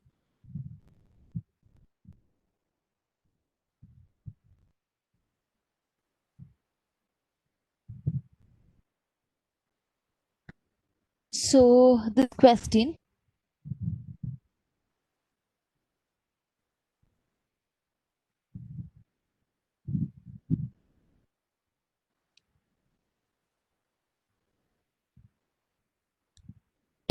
I'm leaving this question because എല്ലാം തന്നിട്ട് നമ്മൾ മുന്നേ discuss ചെയ്ത question, ഈ ലീസിനെ എന്ത് ലീസായിട്ട് നമ്മൾ consider ചെയ്യണം. Next, annual amortization expense. Let's work out this question. So I hope you are very clear with ഒരു ലീസ് തന്നിട്ടുണ്ടെങ്കിൽ, കുറച്ച് ഡാറ്റ തന്നിട്ടുണ്ടെങ്കിൽ ഫിനാൻസ് ലീസ് ആണോ ഓപ്പറേറ്റിംഗ് ലീസ് ആണോ എന്ന് ഐഡന്റിഫൈ ചെയ്യാൻ പക്ക ക്ലിയർ ആയിട്ട് പറ്റുമെന്ന് ഞാൻ വിചാരിക്കുന്നു. Are you clear? Will you be able to identify finance lease and operating lease separately? 5 conditions പഠിച്ചു വെക്കാം. If any of the criteria is met, it is a finance lease. Finance lease ആണെങ്കിൽ അസറ്റും ലയബിലിറ്റിയും നമ്മൾ അവിടെ record ചെയ്യും. And if it is criteria meet ചെയ്യുന്നില്ലെങ്കിൽ അതിനെ നമ്മൾ operating lease ആയിട്ട് നമ്മൾ കൺസിഡർ ചെയ്യും. That's it. So finance lease ആയാലും ഓപ്പറേറ്റിംഗ് ലീസ് ആയാലും you will report the asset as well as the liability. Same amount ആയിരിക്കും. Asset will be the right to use asset and liability would be the present value of the lease payment. അതിനെ നമ്മൾ ഇവിടെ liability ആയിട്ട് record ചെയ്യും. Periodic ആയിട്ടുള്ള lease പേയ്മെന്റ്സിനെ lease expense ആയിട്ട് income സ്റ്റേറ്റ്മെന്റിൽ ട്രീറ്റ് ചെയ്യും. അതിൽ നിന്ന് ഇൻട്രസ്റ്റ് പോർഷനെ സെപ്പറേറ്റ് ചെയ്തിട്ട് റിമൈനിങ് പ്രിൻസിപ്പലിനെ നമ്മൾ ലീസ് ലയബിലിറ്റിയിൽ നിന്ന് കുറച്ച് വരും. And the right to use asset will be amortized over the lease term. Lease ടേമിൽ നമ്മൾ അതിനെ അമോർട്ടൈസ് ചെയ്ത് കളയും. ക്ലിയർ ആണോ?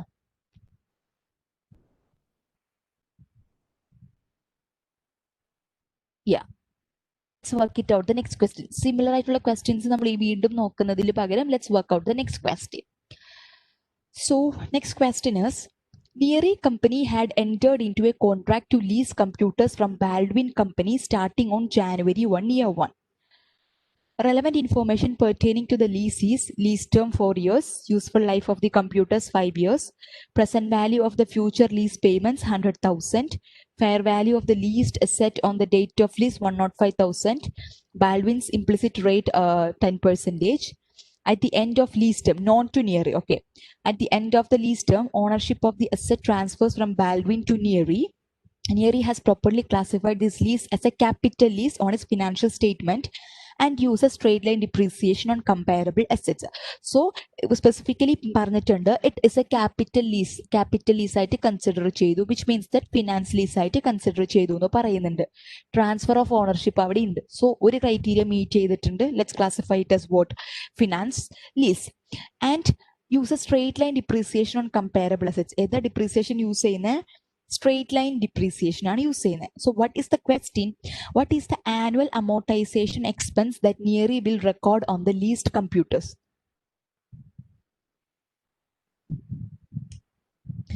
Yeah, that's a challenging question. So tell me the answer.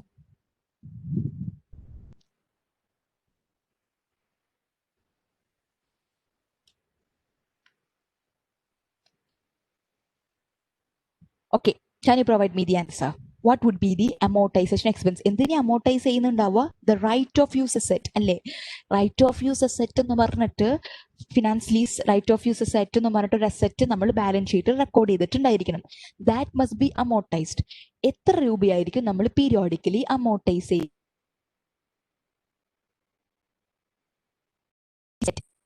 Use asset ആയിട്ട് എത്ര നമ്മൾ ബാലൻസ് ഷീറ്റിൽ റിപ്പോർട്ട് ചെയ്യും? എത്ര വർഷത്തേക്ക് അതിനെ അമോർട്ടൈസ് ചെയ്യും? അങ്ങനെയാണെന്നുണ്ടെങ്കിൽ what would be the periodic amortization expense? Straight line ആണെന്ന് പറഞ്ഞിട്ടുണ്ട്. So value divided by the number of years you will get the periodic amount. So let me ask you, what would be the amount? എത്ര വാല്യൂലായിരിക്കും നമ്മൾ use asset record ചെയ്യുന്നുണ്ടാവുക?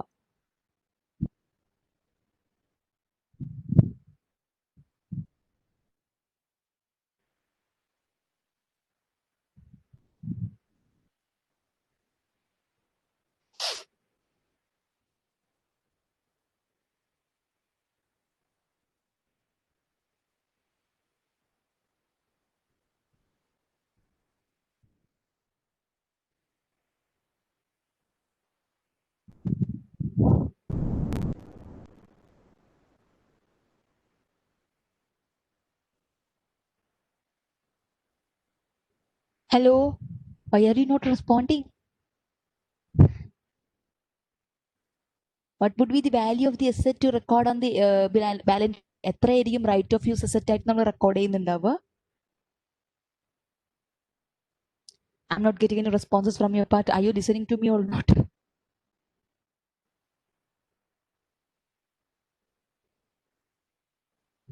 Yeah, എത്ര report ചെയ്യും? What would be the amount? 100,000 105,000 ആണോ അല്ലെങ്കിൽ വേറെ ഏതെങ്കിലും ഒരു എമൗണ്ട് ആണോ? What would be the value? So the entry നമ്മൾ എങ്ങനെയാ നമ്മൾ ലീസിന് എടുക്കുമ്പോൾ എൻട്രി എഴുതുക? 100,000 by 5. So Anna has given me 100,000 by 5. 100,000 by 5 എന്ന് പറയുമ്പോൾ 20,000 periodically അല്ലേ? So let's check whether Anna's answer is right or not. Right. Yes. So when you take this asset on lease, asset in lease എടുക്കുമ്പോൾ നമ്മൾ entry എന്താ എഴുതുക? Right asset അല്ല, right of use asset, account debit, ഇങ്ങനെയല്ല ഒരു entry വരുന്നുണ്ടാവാ. Lease liability എത്ര amount ആയിരിക്കും റെക്കോർഡ് ചെയ്യുന്നുണ്ടാവുക? ലീസ് ലയബിലിറ്റി എത്ര റെക്കോർഡ് ചെയ്യും? അതന്നെയായിരിക്കും അസെറ്റിന് റെക്കോർഡ് ചെയ്യുന്നുണ്ടാവുക. Lease liability would be the present value of the lease payment. What is it? 105,000. അസെറ്റിന്റെ ഫെയർ വാല്യൂ അല്ല നമ്മൾ റെക്കോർഡ് ചെയ്യുന്നുണ്ടാവുക. 100,000 റെക്കോർഡ് ചെയ്യും. ആൻഡ് 100,000 ആണ് അസെറ്റിന്റെ വാല്യൂ എന്ന് കരുതിയിട്ട്. നെക്സ്റ്റ് അടുത്തത്, what would be the number of years for which you have to record the amortization? Since it is a capital lease and there is transfer of ownership. So 4 വർഷത്തേക്ക് മാത്രം നമ്മൾ asset ഉപയോഗിക്കാൻ കിട്ടുന്നുള്ളൂ.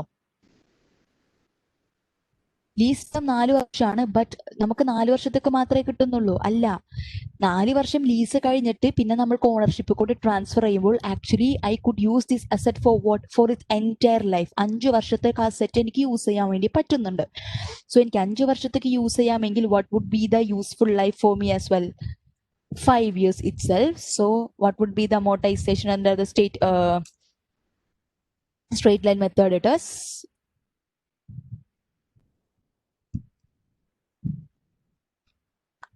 20,000. Okay. Let out the explanation. Under a finance lease, the lease recognizes a right of use asset and a lease liability at an amount equal to the present value of the lease payments, given no initial direct cost. Because the lease provides for the transfer of ownership, the lease is a finance lease, and the lessee should amortize the right of use asset using the straight line method over the estimated useful life. Finance lease ആണ്, transfer of ownership ഉണ്ടെങ്കിൽ lease ടേമിലോട്ടല്ല amortise ചെയ്യേണ്ടത്. എത്ര ടേമിലോട്ട് amortise ചെയ്യണം? The economic useful life of the asset, അതിലോട്ട് amortise ചെയ്യണം. So 100,000 is the asset value that I'm reporting divided by the useful life of the asset, that would be the periodic amortization amount. Clear? ആ ഒരു distinction clear ആയോ?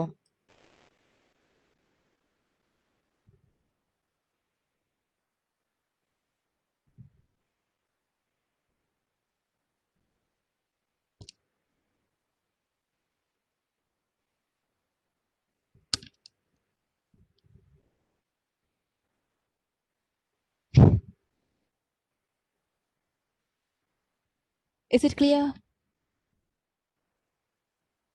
Okay, done. ആ doubt വേണ്ട കേട്ടോ.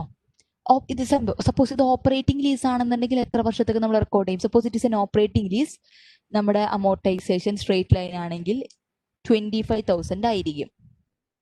If it is an operating lease, capital lease ആണെന്ന് പറഞ്ഞിട്ടുണ്ട്, ഈ ഒരു ടേംസ് ഒന്നുമില്ല, it is treated as an operating lease ആണെന്നുണ്ടെങ്കിൽ this would be the amortisation expense. ഇതൊരു ക്യാപിറ്റൽ ലീസ് ആയതിന്റെ പേരിൽ നമ്മൾ ഫുൾ ടൈമിലോട്ട് അതിനെടുക്കുന്നു.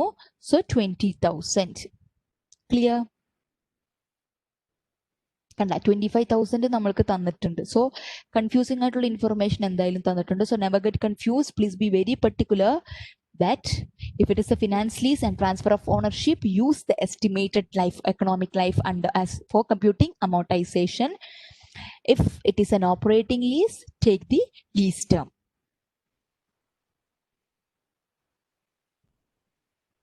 Okay. So next question. If a lessee uses off-balance sheet financing, assets have been acquired. Off balance sheet financing ആണ് use ചെയ്യുന്നതെങ്കിൽ assets എങ്ങനെയായിരിക്കും means acquire ചെയ്തിട്ടുണ്ടാവുക? For cash, with short term leases, finance lease, operating lease, എന്തായിരിക്കും? Yes, off balance sheet means off balance sheet, balance ഷീറ്റിൽ പെടുന്നില്ല. You are not recording an asset, you are not recording a corresponding liability in the balance sheet, but നമ്മൾ ഒരു asset acquire ചെയ്തിട്ടുണ്ട്, use ചെയ്യുന്നുണ്ട്, പേയ്മെന്റും കൊടുക്കുന്നുണ്ട്. So operating lease അല്ലെങ്കിൽ finance lease ആയിരുന്നെങ്കിൽ it is operating lease was previously off balance sheet financing. നമ്മൾ അസറ്റും record ചെയ്യേണ്ട, ലയബിലിറ്റിയും റെക്കോർഡ് ചെയ്യേണ്ട ആവശ്യമില്ല. But as per the new amendment, nowadays this operating lease needs to be recorded in the balance sheet. അപ്പോൾ അത് off balance sheet financing അല്ലാതെയായി. So capital lease അല്ലെങ്കിൽ financial lease ആയിക്കോട്ടെ, അല്ലെങ്കിൽ സെയിൽസ് ടൈപ്പ് ലീസ് ആയിക്കോട്ടെ, അല്ലെങ്കിൽ ഓപ്പറേറ്റിംഗ് ലീസ് ആയിക്കോട്ടെ, that must be that is not off balance sheet financing. It will affect the balance sheet. അസറ്റും ലയബിലിറ്റിയും നമ്മൾ ഇതിൽ കാണിക്കും. ബട്ട് ഷോർട്ട് ടേം ലീസ് ആണെങ്കിൽ ഹാവിങ് എൻ ഓപ്ഷൻ, നമുക്കൊരു ചോയ്സ് തന്നിട്ടുണ്ട്.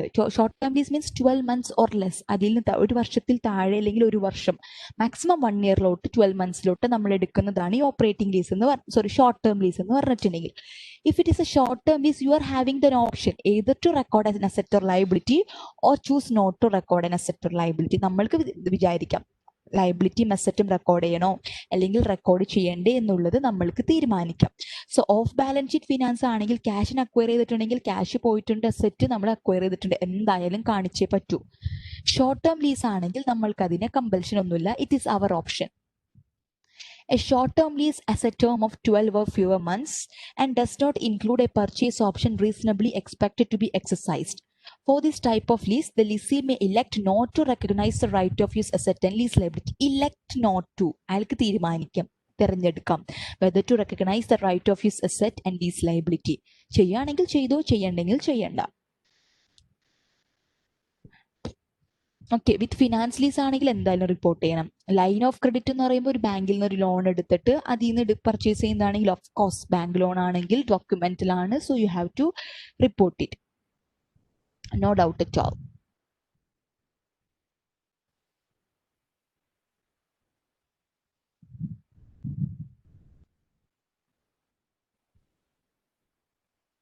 Clear ആണോ? Just a moment. നോക്കട്ടെ എത്ര questions കൂടി ഉണ്ടെന്ന് നോക്കട്ടെ. Okay. So after this lease, I will provide a break. 2-3 question ഉള്ളൂ. അത് കഴിഞ്ഞാൽ നമ്മുടേത് കഴിഞ്ഞു കേട്ടോ, ലീസ് കഴിഞ്ഞു കേട്ടോ. Next. So can I move forward with the next question? Yeah. Which of the following meets a criterion for a lessee to account for a lease as a finance lease? Finance lease ആയിട്ട് നമ്മൾ consider ചെയ്യണമെങ്കിൽ which of the following criteria should be met? Very simple question. Pucca clear ആയിട്ട് ഇപ്പൊ കാണാപ്പാടായിട്ടുണ്ടാവണം. Option A, the lease is reasonably certain to exercise the option to purchase the leased asset. Okay, നമുക്ക് option A B C ഒക്കെ നോക്കാം. The lease is for unspecialized equipment. Unspecialized equipment means specialised equipment ആണെങ്കിൽ ആ ഒരു പർപ്പസിന് മാത്രമേ use ചെയ്യാൻ പറ്റുള്ളൂ. ഓൾട്ടർനേറ്റീവ് ആയിട്ട് വേറൊരു പർപ്പസിന് യൂസ് ചെയ്യാൻ വേണ്ടി പറ്റില്ല. അൺസ്പെഷ്യലൈസ്ഡ് എന്ന് വെച്ചിട്ടുണ്ടെങ്കിൽ വേറെ മറ്റെന്തെങ്കിലും പർപ്പസിനൊക്കെ യൂസ് ചെയ്യാവുന്ന ഒരു അസറ്റ് ആയിരിക്കണം, എക്യുപ്മെന്റ് ആയിരിക്കണം. So there is an alternative usage for that equipment അല്ലേ? So one of the criteria for to be classified as a finance lease is that the leased equipment after the lease term will not be having any alternative use to the lessor. ലെസ്സറിന് മറ്റൊരു യൂസും ഉണ്ടാവില്ല. അങ്ങനെയാണെങ്കിൽ finance lease ആയിട്ട് consider ചെയ്യാം. Here it is an unspecialised equipment, so alternative uses ഉണ്ട്. So okay, finance lease ആയിട്ട് പറ്റില്ല. Next, a third party has guaranteed the residual value of the leased asset. ഒരു തേർഡ് പാർട്ടി ഈ leased അസറ്റിന്റെ residual value guarantee ചെയ്തിട്ടുണ്ട്. No, ലെസ്സറും ലെസ്സിയും മാത്രമേ അവിടെ ഉള്ളൂ. മറ്റൊരു തേർഡ് പാർട്ടി മേടിച്ചോളാം എന്ന് പറഞ്ഞിട്ടുണ്ടെങ്കിൽ it is not a contract between the lessor and lessee അല്ലേ? സോ ലെസ്സി ഒരു അല്ലെങ്കിൽ ലെസ്സിക്ക് ഒരു റെസിജ്വൽ വാല്യൂ ഗ്യാരണ്ടി ചെയ്തിട്ടുണ്ടായിരിക്കണം. അതൊന്നുമില്ല. Here what is it? Another third party, മറ്റാരെങ്കിലും അതിൽ ഇടപെടുകയാണെന്നുണ്ടെങ്കിൽ no. Next, the present value of the lease payment is 75% of the fair value of the leased asset. The present value of the lease payments must be 90% or more of the fair value of the leased asset on the commencement date of the lease. 75% എന്താ? The period for which the lease has been provided must be major part of the remaining economic life of the asset. ആ major part നമ്മൾ consider ചെയ്യുന്നുണ്ടാവുക 75% of the life of the asset ആണ്. 10 വർഷത്തിന്റെ asset ആണെങ്കിൽ 7.5 വർഷത്തിൽ കൂടുതൽ നമ്മൾ എടുത്തിട്ടുണ്ടെങ്കിൽ, 7.5 വർഷത്തിൽ കൂടുതലോ ലീസ് എടുത്തിട്ടുണ്ടെങ്കിൽ അതിനെ നമ്മൾക്ക് ഫിനാൻസ് ലീസ് ആയിട്ട് കൺസിഡർ ചെയ്യാം. ബട്ട് പ്രസന്റ് വാല്യൂ, ലീസ് പേയ്മെന്റ്സിന്റെ വാല്യൂന്റെ കേസ് പറയുകയാണെങ്കിൽ it must be 90% or above. Okay, that criteria is not met. The lessee is reasonably certain to exercise the option to purchase a leased asset. So ഒരു lease ടേമിന് ശേഷം ഒരു value guarantee ചെയ്തിട്ടുണ്ട്. ആ വാല്യൂല് lessee purchase ചെയ്യാൻ തയ്യാറാണ്. Reasonably certain, he is sure of purchasing that asset at that value. So that is a purchase option ഉണ്ട്, and it is reasonably estimated to be exercised by the lessee എന്നാണെന്നുണ്ടെങ്കിൽ it must be classified as what? Finance lease. Clear?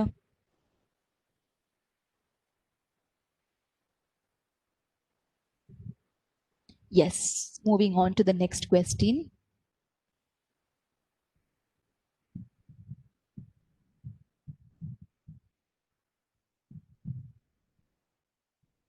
Same സാധനം തന്നെ കേട്ടോ. Nothing different. Yeah. Which of the following statements about a lease is false if a lease classification criteria is met? ലീസിന്റെ classification criteria നമ്മൾ meet ചെയ്തിട്ടുണ്ടെങ്കിൽ ഇതിൽ ഏത് statement ആണ് false? So lease classification criteria നമ്മൾ മീറ്റ് ചെയ്തിട്ടുണ്ട്. Which statement is false? The lessor records a leased asset. Okay, let's consider all the option. The lessor capitalizes the net investment in the lease. Net investment in the lease capitalise ചെയ്യുന്നു ആര്? Lesser. It is A true statement. Yes അല്ലേ? ഒരു income ആയിട്ട് ആളവിടെ കാണിക്കില്ല. Net investment lease ആയിട്ട് അല്ലെങ്കിൽ lease receivables ആയിട്ട് അല്ലെങ്കിൽ അതിനെ അയാൾ ബാലൻസ് ഷീറ്റിൽ കാണിക്കില്ലേ? യെസ്. ഇനി ഓപ്ഷൻ സി നോക്കിയേ. The lessee amortises right of use asset. Lessee right of use asset amortise ചെയ്യും. ട്രൂ സ്റ്റേറ്റ്മെന്റ് ആണ്. Yes, lessee right of use acquire ചെയ്യുന്നുണ്ട്. അങ്ങനെയാണെന്നുണ്ടെങ്കിൽ will be amortising, the lessee will be amortising the right of lease asset നമ്മൾ amortise ചെയ്ത് കളയും. A sales type lease is a form of financing. ഒരു ഫിനാൻസിങ്ങിന്റെ ഒരു ഫോമാണ് സെയിൽസ് ടൈപ്പ് ലീസ് എന്ന് പറഞ്ഞിട്ടുണ്ടെങ്കിൽ yes, lease is a form of financing. അതിലൊരു ടൈപ്പാണ് സെയിൽസ് ടൈപ്പ് ലീസും. അപ്പൊ അതും ഒരു ഫോം ഓഫ് ഫിനാൻസിങ് ആണ്. Lessor records leased asset. Lessor asset recognise ചെയ്യുന്നു. ലീസ്ഡ് അസെറ്റ് റെക്കഗ്നൈസ് ചെയ്യുന്നു. No, it is now leased അല്ലെ? ലീസ് ചെയ്തിട്ടുണ്ട്. സെയിൽസ് ടൈപ്പ് ലീസ് ആയിട്ട് കൺസിഡർ ചെയ്യുന്നു. ലീസ് ചെയ്തിട്ടുണ്ട്. ലീസ് ചെയ്തിട്ടുണ്ടെങ്കിൽ ആ ഒരു അസെറ്റിനെ അയാൾക്ക് റെക്കഗ്നൈസ് ചെയ്യാൻ വേണ്ടി പറ്റില്ല. സെയിൽസ് ടൈപ്പ് ലീസ് ആണ്. സോ എന്താ പറയുക, B2. So he will not be recording any asset and he will not be recording any depreciation expense relating to that asset. So lesser asset recognise ചെയ്യുന്നു എന്ന് പറയുന്നത് തെറ്റാണ്. ക്ലിയർ?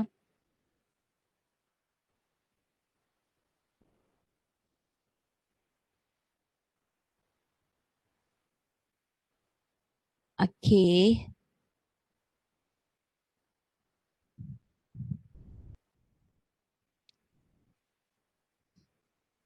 Yeah. Final question. നമുക്കൊന്ന് sum up ചെയ്യാം. A corporation signed a 3-year lease for an automobile on December 1.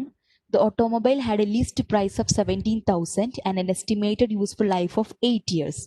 The lease called for payments of 500 per month for 36 months. The present value of the 500 payments was 15,054 at the corporation's incremental borrowing rate and 15,496 at the lessor's implicit rate. Okay, which is known to the lessee. Based on the above information, the corporate should record the lease as a dash. A corporation signed a 3-year lease for an automobile on December 1. Automobile has a list price 17,000, estimated useful life 8 years. So, ഏത് type of lease ആയിട്ടാണ് consider ചെയ്യേണ്ടതെന്നാണ്. So we have to consider the 5 criteria. അതിൽ ഓരോന്നും നമുക്ക് പരിശോധിക്കാം. What is the lease term? 3 year. What is the useful life of the asset? 8 years. So 3/8 37.5% life ആകുന്നുള്ളൂ. So first criteria meet ചെയ്യുന്നില്ല. Lease called for a payment of 500 per month for 36 months. Okay, monthly payment ആണ്. Present value of the 500 payments was 15,054 at the corporation's incremental borrowing rate and 15,496 at the lessor's implicit rate, which is known to the lessee. So we have to find lease liability record ചെയ്യണമെങ്കിൽ we have to record it at the present value, and the discounting factor used should be either the implicit rate or the incremental borrowing rate. Implicit rate if it is known to the lessee. ലെസ്സറുടെ implicit rate ലെസ്സിക്ക് അറിയാമെങ്കിൽ ആ rate എടുക്കുക. ഇത് available അല്ലെങ്കിൽ incremental borrowing rate എടുക്കുക. Here the implicit rate is known to the lessee അല്ലെ? ലെസ്സിക്ക് അറിയാം. So what you should take the present value at the implicit rate. What is it? 15,496. So you have to report the lease liability at what? 15,496 at the implicit rate known to the lessee. So this is the present value of lease payment. And what is the fair value of this asset? 17,000. So you have to check. 15,496 divided by 17,000, 91.15% ഉണ്ട്. So it is more than 90% of the fair value of the asset. അല്ലേ? The present value of the lease payments must be 90% or more of the fair value of the leased asset. Yes, that criteria is met. ഏതെങ്കിലും ഒരെണ്ണം meet ചെയ്തിട്ടുണ്ടെങ്കിൽ നമ്മൾക്ക് അതിനെ finance lease ആയിട്ട് consider ചെയ്യാം. Here the present value of the lease payment is 90% or more of the leased asset and fair value of the leased asset. So we could classify it as what? We could classify it as finance lease. Clear?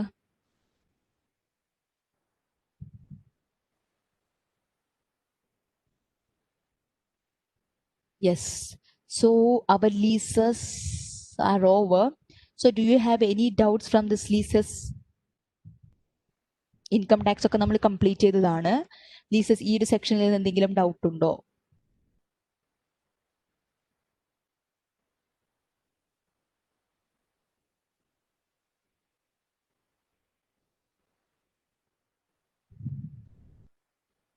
Do you have any doubts?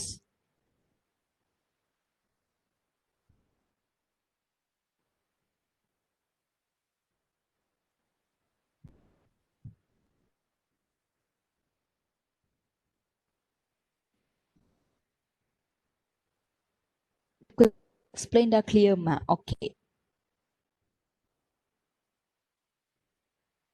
So next നമ്മൾ ഇനി എടുക്കുന്നത് equity ട്രാൻസാക്ഷൻസിലത്തെ questions ആണ്.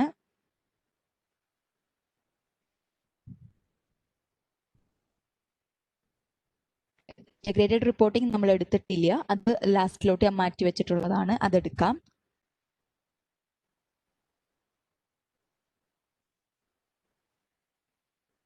So ഇതിൽ ഒരുപാടുണ്ട്. ഇത്രയൊന്നും നമ്മൾക്ക് ആവശ്യമൊന്നുമില്ല, ഇത്ര ഡീറ്റെയിൽഡ് ആയിട്ടൊന്നും ആവശ്യമൊന്നുമില്ല. തിയറി പോർഷൻ കഴിയുമ്പോൾ തന്നെ ഇറ്റ്സ് ഓൾമോസ്റ്റ് തിയറി, എല്ലാം തിയറിയാണ്.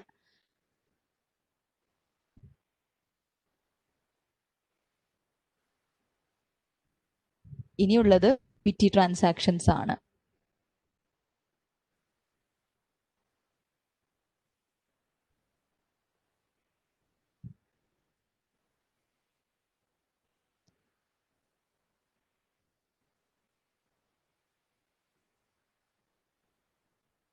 ഓക്കെ, സോ നമ്മുടെ ഡൗട്ട്സ് ഒന്നുമില്ല. ഗുഡ്. പ്രാക്ടീസ് ചെയ്യുക. പ്രാക്ടീസ് ചെയ്യുമ്പോൾ ഡൗട്ട്സ് ഒക്കെ വരികയാണെന്നുണ്ടെങ്കിൽ we could discuss it in the class. So നമ്മുടെ ലീസസ് കഴിഞ്ഞു, ഇനി അടുത്ത് ഇക്വിറ്റി ട്രാൻസാക്ഷൻസിലോട്ട് പോകണം. അതിന് മുന്നേ just have a break, relax, മൈൻഡൊക്കെ ഒന്ന് ഫ്രഷ് ആയിട്ട് വരിക. ആ ലീസൊക്കെ അവിടെ മാറ്റി വെച്ചേക്കുക, മീൻസ് കളയല്ല കേട്ടോ, ഒരു ഭാഗത്ത് മാറ്റി വെച്ചിട്ട് ഫ്രഷ് ആയിട്ട് നമുക്ക് ഇക്വിറ്റി കുറെ കാര്യങ്ങൾ നമുക്ക് നോക്കാൻ വേണ്ടിയിട്ടുണ്ട്. So just after the break by 4. Okay, so come after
Hello, are you all back?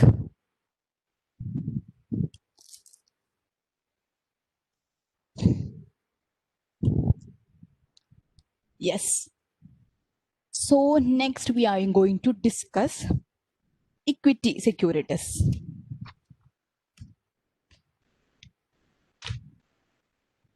ഓർമ്മയുണ്ടോ ടോപ്പിക്കിൽ നമ്മൾ എന്തൊക്കെ ഡിസ്കസ് ചെയ്തു എന്ന്?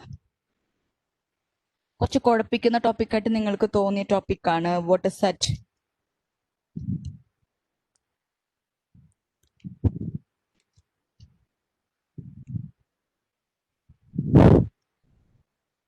Yeah. So it's not investment. Sorry. Just a moment.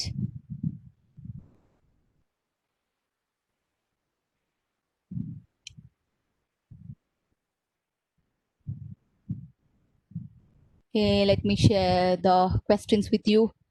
So അതിൽ നമ്മൾ ഡിസ്കസ് ചെയ്തത് കോമൺ സ്റ്റോക്ക് ഉണ്ട്, ഡിഫറെന്റ് ടൈപ്സ് ഓഫ് ഡിവിഡൻഡ് ഉണ്ട്, ഡിവിഡൻഡുമായിട്ട് റിലേറ്റ് ചെയ്തിട്ടുള്ള കാര്യങ്ങൾ, different types of dividends, treasury stock transactions, ഇതൊക്കെയാണ് നമ്മൾ ഡിസ്കസ് ചെയ്തിട്ടുള്ളത്. Like different types of dividend including cash dividend, stock dividend, property dividend, liquidating dividend and one more dividend, script dividends. ഇതൊക്കെയാണ് നമ്മൾ discuss ചെയ്തിട്ടുള്ളത്.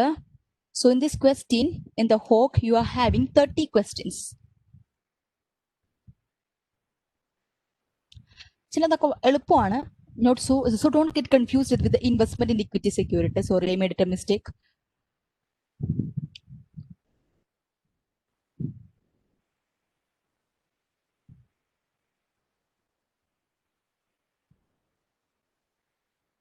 Okay, just a moment.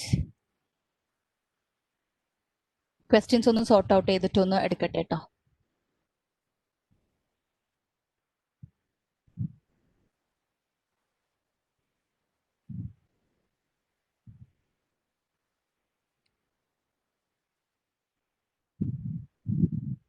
Okay.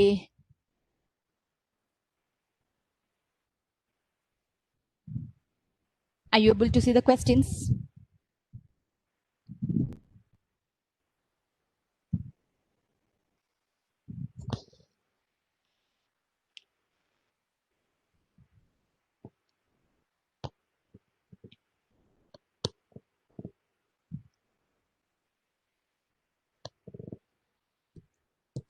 Okay.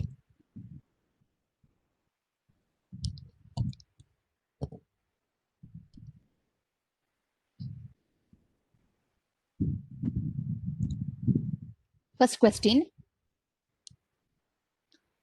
On December 1, Charles Company's board of directors declared a cash dividend of 1 per share on the 50,000 shares of common stock outstanding. The company also has 5,000 shares of treasury stock. Shareholders of record on December 15 are eligible for the dividend, which is to be paid.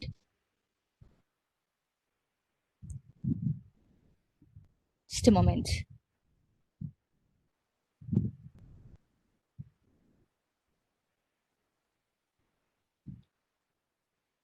Okay, it's to be paid on January 1, December 1. On December 1, the company should. So option A, make no adjusting entry, debit retained earnings for 50,000 and paid in capital for 5,000, debit retained earnings for 50,000, debit retained earnings for 55,000. So this is the question. And the chuchikuna, on December 1, Charles Company's board of directors declared a cash dividend of 1 per share. Cash dividend ആണ് എത്രയാ? 1 per share on the 50,000 shares of common stock outstanding. The company also had 5,000 shares of treasury stock. Shareholders of record on December 15 are eligible for the dividend. So December 31 December 1 directors is declaring dividend. Dividend declare ചെയ്യാണ്, cash dividend ആണ്. So one per share ആണ് dividend on the 50,000 shares of the 50,000 shares of common stock outstanding. So dividend is always paid on the shares outstanding. So let me ask you a thing. Is treasury stock an outstanding share? What is treasury stock? It is the shares which is bought back by the company from the market. And own shares മാർക്കറ്റിൽ നിന്ന് repurchase ചെയ്ത് വെക്കുന്നതാണ് treasury stock. It is not outstanding. അത് outstanding ആയിട്ടില്ല. ഇനി outstanding ഷെയർസിൽ നമ്മുടെ ഈ ട്രഷറി ഷെയർസ് ഉണ്ടാവില്ല. സോ 50,000 ഷെയർസിന് 1 per share ആണ് നമ്മൾ ഡിക്ലെയർ ചെയ്തിട്ടുള്ള dividend. So what would be the dividend amount? 50,000 into 1, 50,000 would be the dividend. അങ്ങനെയാണെന്നുണ്ടെങ്കിൽ what would be the entry passed by the company in its books of accounts relating to this transaction? Dividend declare ചെയ്യുന്ന സമയത്ത് എന്തായിരിക്കും entry? What would be debited? What would be credited? On declaration, December 1 declaration. So December 1 എന്താണ് നമ്മൾ എടുക്കുന്നത്? So when you declare the dividend, you have to make the changes. അല്ലെ, dividend declare ചെയ്യുമ്പോൾ നമ്മൾ entry എന്തായാലും have to debit what the retained earnings, credit what the dividend payable. Yeah, dividend payable എന്ന് പറഞ്ഞ liability നമ്മൾ അവിടെ record ചെയ്യണം. By what amount? By the amount of the dividend. So what is the dividend? 1 rupee per share, and shares are outstanding as on the date 50,000 shares are outstanding. So never consider treasury stocks. You never pay a dividend on the treasury stocks. It is not outstanding.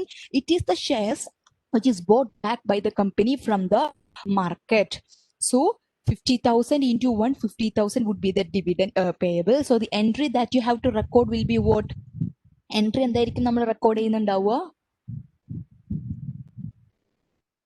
At the time of declaration നമ്മൾ എന്ത് ചെയ്യും? Retained ഏർണിംഗ്സിൽ നിന്ന് അതങ്ങോട്ട് കുറയ്ക്കും.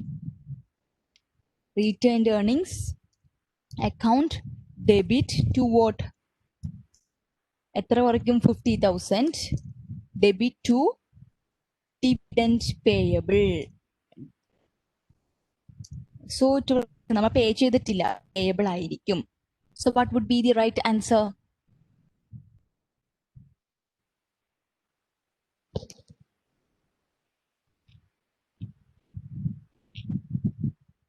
See, let's check. Yes.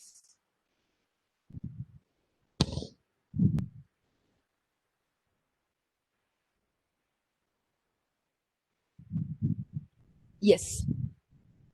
On the date that dividends are declared, the company should record a journal entry that debits retained earnings for the amount of dividend that is expected to be paid and credits dividend payable for the same amount. The dividend is paid only to shares that are outstanding. This means that treasury stock does not receive the dividend. The company declared a dividend of $1 per share dividend, and the company has 50,000 shares outstanding. So retained earnings should be debited for 50,000. Yeah. Done. Clear? Yes.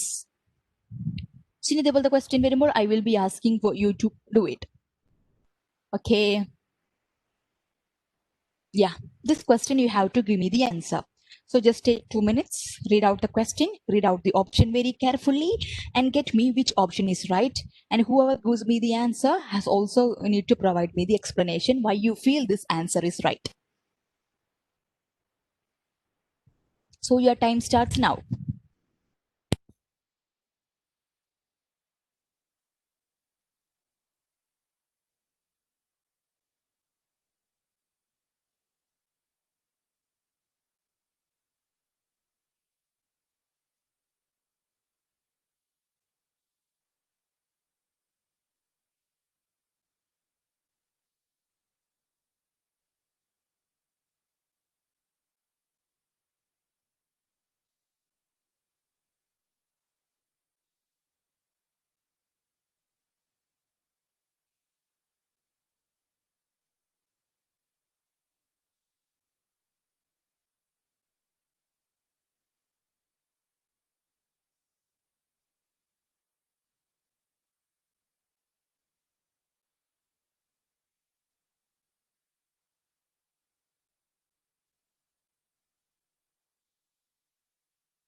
Done? 2 minutes are over. So 2 minutes is over.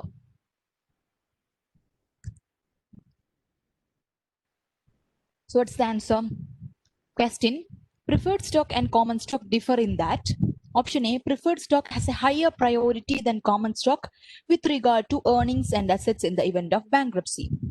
Option B, preferred stock dividends are deductible as an expense for tax purposes, while common stock dividends are not. Option C, failure to pay dividends on common stock will not force the firm into bankruptcy, while failure to pay dividends on preferred stock will force the firm into bankruptcy. Common stock dividends are a fixed amount, while preferred stock dividends are not. So the question is regarding the difference between preferred stock and common stock. എന്തായിരിക്കും preferred stock ഉം common stock ഉം തമ്മിലുള്ള difference?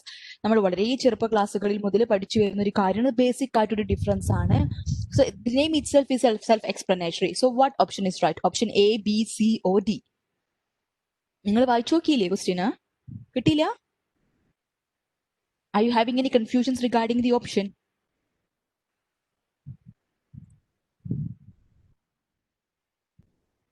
Hello, are you listening to me? Option A. So Krishna Priya has given option A.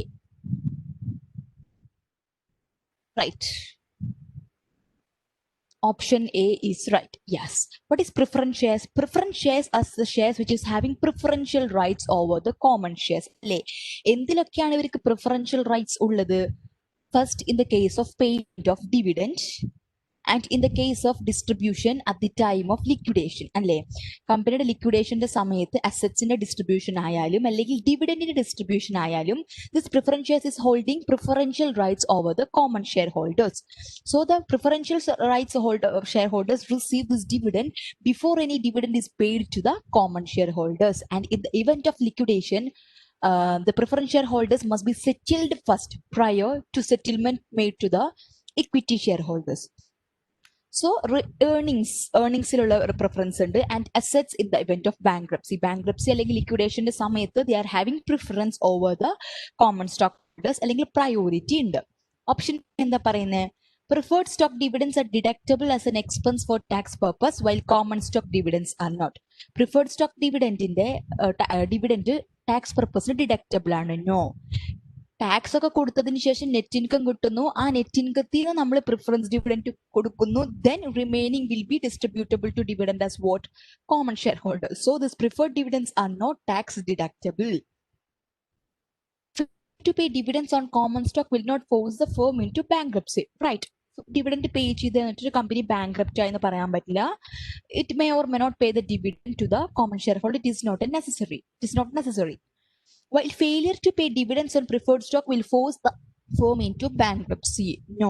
Preference shareholders is entitled to receive a fixed rate of dividend, but non-payment of this dividend does not bring the company into a suit company against fail ചെയ്യാനോ അല്ലെങ്കിൽ ഒരു legal obligation ആയിട്ട് preference dividend വരുന്നില്ല. Common stock dividends are a fixed amount. No, common stock dividend fixed amount അല്ല. Preferred stock dividend is a fixed amount. ഒരു fixed rate ആണ്, fixed amount ആണ് preferred stock dividend ഉണ്ടാവുക. Clear? Yes.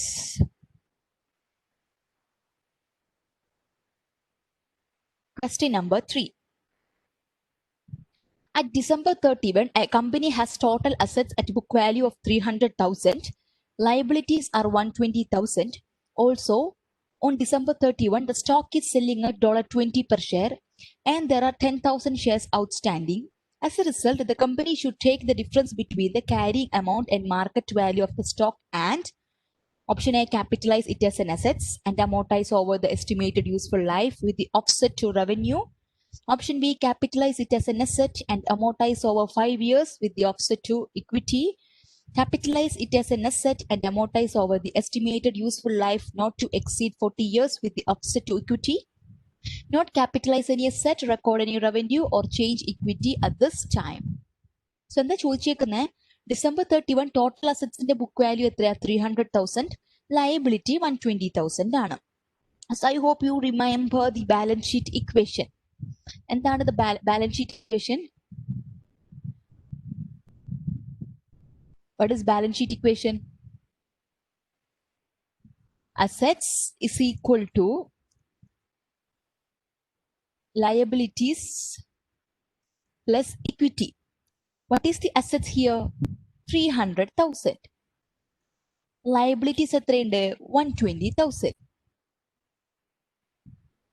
What would be the equity? എത്രയായിരിക്കും equity വരുന്നുണ്ടാവുക? Equity is equal to assets minus liability, which is 180,000, right? And what is the common stock? Common stock in the value എത്രയാ? ഇക്വിറ്റിയിൽ പലതുണ്ടാവൂലേ? Common stock ഉണ്ടാവും, additional paid in capital ഉണ്ടാകും, retained earnings ഉണ്ടാകും, there may be accumulated other comprehensive income, അങ്ങനത്തെ കാര്യങ്ങളൊക്കെ ഉണ്ടാകും. So common stock എത്രയാ? There are 10,000 shares outstanding അല്ലേ? And what is the values selling at 20 per share? So equity എത്രയാണ്? Remaining മറ്റൊന്നും ഇല്ല എന്ന് വെച്ചിട്ടുണ്ടെങ്കിൽ market value selling at 20 per share എന്ന് പറയുമ്പോൾ മാർക്കറ്റ് വാല്യൂ ആണ് അത്, വിച്ച് ഇസ് 20, വിച്ച് ഇസ് എത്രയാ? 200,000. മാർക്കറ്റ് വാല്യൂ ഓഫ് ഇക്വിറ്റി ആണ്. ആക്ച്വൽ വാല്യൂ എത്രയാ? Actual value is 120, book value is 180,000, market value is 200,000. നമ്മളോട് ഇനി ചോദിച്ചേക്കുന്നത് അത് എന്ത് ചെയ്യണം? ഈ difference, the difference between the carrying amount and market value of the stock. Market value is 200,000. അതെങ്ങനെ കിട്ടിയേ?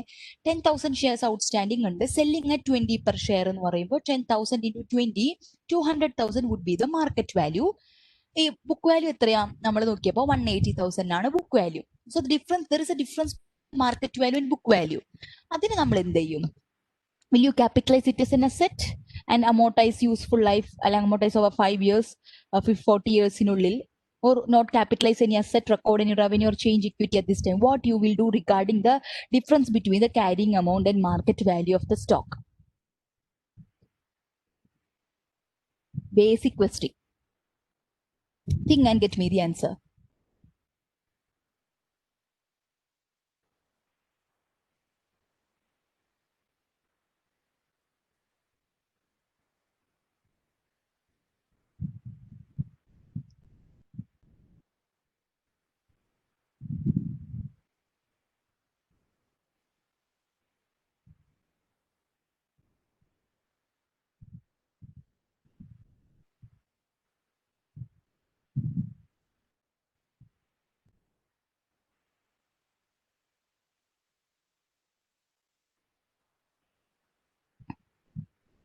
Okay, what you will do?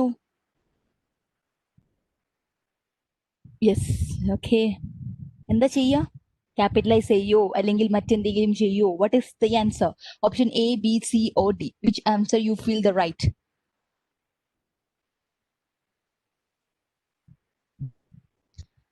So again, Krishnapriya Anna has given, and Anne Mary too has given the answer. Option, let's check whether your answer is right.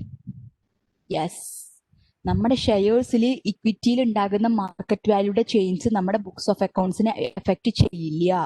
So മാർക്കറ്റിലുണ്ട്. What will effect is the internal transaction അല്ലേ? നമ്മൾ പുതിയ share issue ചെയ്തു, അല്ലെങ്കിൽ treasury repurchase നടത്തി, retained earnings add on ആയി, അല്ലെങ്കിൽ shares redeem ചെയ്തു, എനിത്തിങ്. അങ്ങനത്തെ നമ്മളായിട്ട് കമ്പനി ആയിട്ട് നടത്തുന്ന ട്രാൻസാക്ഷൻസിന്റെ ഇഫക്റ്റ് മാത്രമേ നമ്മുടെ ബാലൻസ് ഷീറ്റിൽ എഫക്ട് ചെയ്യുന്നുള്ളൂ. മാർക്കറ്റിൽ നമ്മുടെ ഷെയർസിന്റെ വാല്യൂ കൂടുന്നു കുറയുന്നു, it is not going to effect what our balance sheet. നമ്മുടെ ഇക്വിറ്റിയുടെ വാല്യൂവിനെ എഫക്ട് ചെയ്യില്ല. നമ്മൾ അതുമായിട്ട് റിലേറ്റ് ചെയ്ത ഒരു ട്രീറ്റ്മെന്റും നമ്മുടെ ബുക്സ് ഓഫ് അക്കൗണ്ടിൽ നടത്തില്ല. Increases or decreases in the market value of the shares after they have been issued are not recorded on the books of the issuing company. നമ്മൾ ഷെയർ ഇഷ്യൂ നടത്തിയിട്ടുണ്ടെങ്കിൽ ആഫ്റ്റർ ഇറ്റ് ഇസ് മാർക്കറ്റിൽ available ആയിട്ടുണ്ടെങ്കിൽ changes in the market value will not be affected in my books of account. Therefore, no accounting entry should be recorded. We are not capitalizing any asset. We are not recording any revenue. We are not recording the change in equity at this time. Clear? Good, very good.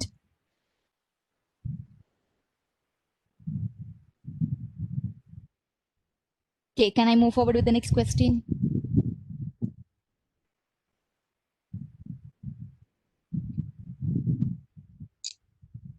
Okay. Next question. The policy decision that by itself is least likely to affect the value of the firm is the... The policy decision that by itself is least likely means it's not going to affect the value of the firm. നമ്മുടെ decision, it is not affecting the value of the firm. എന്താണ്?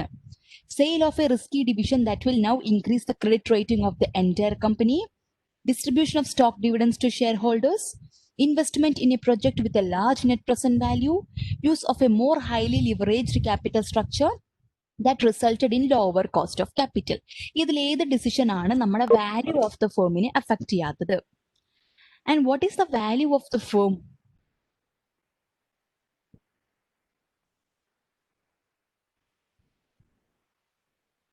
Security, അത് തന്നെയാണ് value എന്ന് ഉദ്ദേശിക്കുന്നത്. Share holders equity, അല്ലെങ്കിൽ എന്താ പറയുക, capital employed, അതാണ് worth of the company, share holders worth എന്നൊക്കെ പറഞ്ഞാൽ അതാണ് ഇവിടെ യൂസ് ചെയ്യുന്നത്.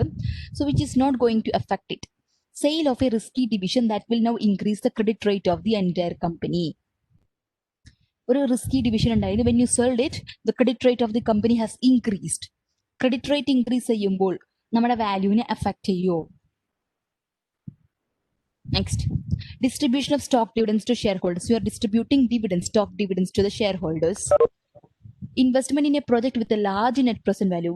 Large net present value, net worth ഉള്ള ഒരു പ്രൊജക്റ്റിൽ നമ്മൾ ഇൻവെസ്റ്റ് ചെയ്യുമ്പോൾ, നമ്മളൊരു പ്രൊജക്റ്റിൽ നെറ്റ് വർത്ത് ഉള്ള പ്രൊജക്റ്റിൽ ഇൻവെസ്റ്റ് ചെയ്യുകയാണെന്നുണ്ടെങ്കിൽ അതിന് നമ്മുടെ ഫേമിന്റെ വാല്യൂനെ ഇൻക്രീസ് ചെയ്യുമോ?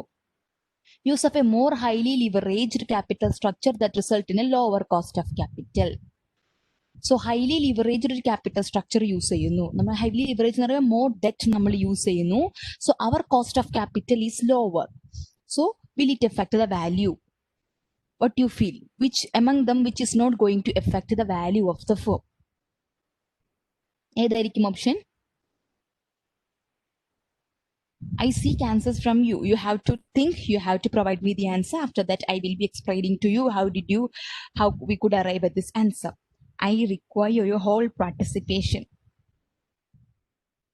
ഒരു പാസീവ് ലിസണേഴ്സ് ആയിട്ട് ഇരിക്കാതെ ജസ്റ്റ് ഒന്ന് ആക്റ്റീവ് ആയിട്ട് ഇരിക്കൂ. Just think and get me the answers. Speak with me. Okay, Krishnapriya has given me option D. Okay, let's check. Let have the explanation. A structure that results in a lower cost of capital should increase the value of it. നമ്മുടെ cost of capital കുറയാന്ന് കരുതുക. So what is happening? നമ്മൾ കുറച്ച് it will be affecting the value of the firm അല്ലേ? So നമ്മൾ value of the firm ഒക്കെ എടുക്കുമ്പോൾ, okay, I will move on to Anna has given option C. Value of the firm ഒക്കെ എടുക്കുമ്പോൾ you know that value of the ഒരു ഐറ്റത്തിന്റെ value എങ്ങനെ നമ്മൾ consider ചെയ്യുന്നുണ്ടാവുക, അതുമായിട്ട് റിലേറ്റ് ചെയ്തിട്ട് ഫ്യൂച്ചറിൽ നമുക്ക് എന്തൊക്കെ ബെനിഫിറ്റ്സ് റിസീവ് ചെയ്യാൻ വേണ്ടി പറ്റൂ, അതിന്റെ ഇപ്പോഴത്തെ വർത്ത് എന്താണോ, that will be the value of the firm. So value of the firm is actually the present value of all the future benefits or cash flows which is expected from that firm. ആ ഒരു ഫേമിൽ നിന്ന് നമ്മൾക്ക് expect ചെയ്യാവുന്ന cash flows അല്ലെങ്കിൽ ബെനിഫിറ്റ്സിന്റെ present value ആണ്. So present value എടുക്കുമ്പോൾ you have to discount it using a discount rate. ആ ഡിസ്കൗണ്ട് റേറ്റ് എന്തായിരിക്കും? Usually the cost of capital ആയിരിക്കും. സോ കോസ്റ്റ് ഓഫ് ക്യാപിറ്റൽ കുറയാണെന്നുണ്ടെങ്കിൽ വാല്യൂ എന്തായിരിക്കും? കൂടും. Right. So it will be affecting the value. Investment in a project with a large net present value. Large net present വാല്യൂടെ ഒരു പ്രൊജക്റ്റിൽ നമ്മൾ invest ചെയ്യുമ്പോൾ നമ്മുടെ പ്രോഫിറ്റബിലിറ്റി അവിടെ കൂടുന്നുണ്ട്. പ്രോഫിറ്റബിലിറ്റി കൂടുമ്പോൾ നമ്മുടെ വാല്യൂനെയും അത് ഇൻക്രീസ് ചെയ്യിക്കുന്നു. Then option A and B is the option A. Sale of a risky division that will now increase the credit rating of the entire company. If the credit rating of the company is increased, credit rating കൂടും നല്ല rating കിട്ടുന്നുണ്ട്. So what is it? നമ്മുടെ cost, നമ്മുടെ risk കുറയും. Risk കുറയുമ്പോൾ investors will be expecting lower return. Lower return അവർ expect ചെയ്യുമ്പോൾ അവർ cost of capital will be lower. If അവർ cost of capital is lower, option D, what is our value will be increasing. So എന്തായിരിക്കും right option? Stock dividends to shareholders. Stock dividends issue നടത്താന്ന് വിചാരിക്കുക. Stock dividend issue നടത്തുമ്പോൾ entry എന്തായിരിക്കും? ഇക്വിറ്റിനെ generate ചെയ്യുന്നില്ല, അല്ലെങ്കിൽ പ്രോഫിറ്റോ ലോസോ ഒന്നും അവിടെ ഇൻക്രീസ് ചെയ്യുന്നില്ല. ഒരു ഇക്വിറ്റി സെക്ഷനിലത്തെ രണ്ട് ഐറ്റം അഡ്ജസ്റ്റ്മെന്റ് ആണ്. റീറ്റെയിൻഡ് ഏർണിംഗ്സിനെ നമ്മൾ ഡെബിറ്റ് ചെയ്യുന്നു, കോമൺ സ്റ്റോക്കിൽ അത് ഇൻക്ലൂഡ് ആകുന്നു. സോ ഇക്വിറ്റി സെക്ഷനിൽ യാതൊന്നും അഫക്ട് ചെയ്യുന്നില്ല. One thing is that your retained earning balance goes down, your common stock outstanding increases.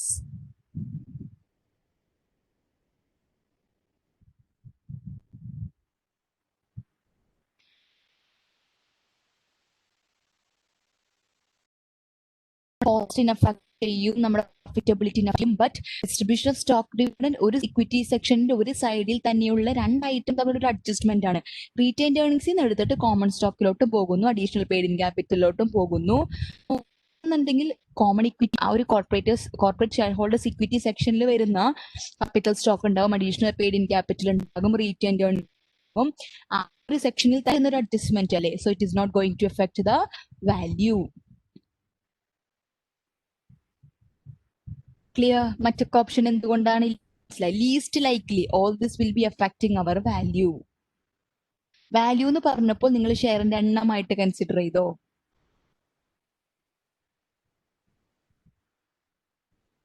Clear ആയോ? അന്ന, കൃഷ്ണപ്രിയ ക്ലിയർ ആയോ?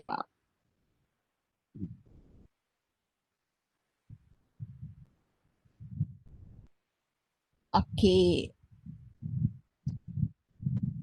അടുത്ത നമുക്ക് ഇങ്ങനെയൊക്കെ ഇതിൽ എക്സ്പെക്ട് ചെയ്യാൻ വേണ്ടിയിട്ടുള്ളൂ കേട്ടോ. ബിക്കോസ് നമ്മൾ വിചാരിക്കും വളരെ എളുപ്പ സില്ലി ക്വസ്റ്റ്യൻ, പക്ഷെ ചിന്തിക്കാൻ അത്യാവശ്യം ഉണ്ട്. നേരത്തെ ക്വസ്റ്റ്യനിലായാലും you have to think. Next, Morton company declared and issued. So simple ആണ്, it's actually simple.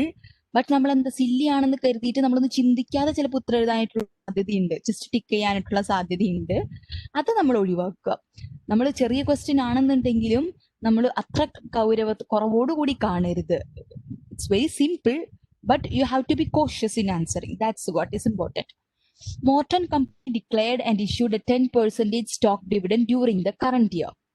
10% dividend. The effect of this stock dividend on the following was: par value per share, retained earnings, total equity. ഇതിൽ എന്തായിരിക്കും effect ഉണ്ടാവുക? Increase ചെയ്യോ decrease ചെയ്യോ? No effect ആണോ? 10% stock dividend issue നടത്തി. Stock dividend distributable in terms of the stock of the company.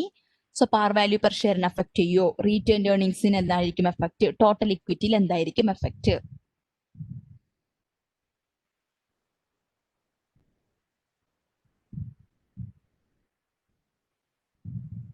Yeah, option A, decrease, no effect, decrease, no effect, decrease, no effect, decrease, no effect, no effect.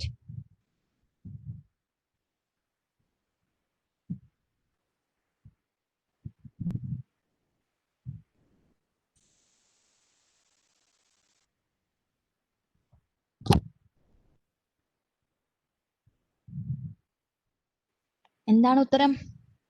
Come on. D. So stock dividend part is par value of share, face value per share. Stock dividend issue നടത്തുന്ന നമ്മുടെ face value affect ചെയ്യുന്നുണ്ടോ? If it is a stock split, okay, you could say, but it is stock dividend. Stock ഡിവിഡൻഡിന്റെ entry എന്താണെന്ന് ആലോചിക്കുക. അതെങ്ങനെ ഈ വക കാര്യങ്ങളിൽ അഫക്ട് ചെയ്യുന്ന ആലോചിക്കുക.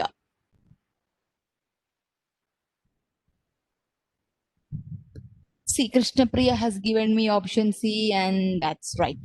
Yes. If it is a stock split, yes. Stock split ആണെങ്കിൽ എന്തായിരിക്കും? നമ്മുടെ par value half means par value reduce ചെയ്യും. റിവേഴ്സ് സ്റ്റോക്ക് സ്പ്ലിറ്റ് ആണെങ്കിൽ par value increase ചെയ്യും.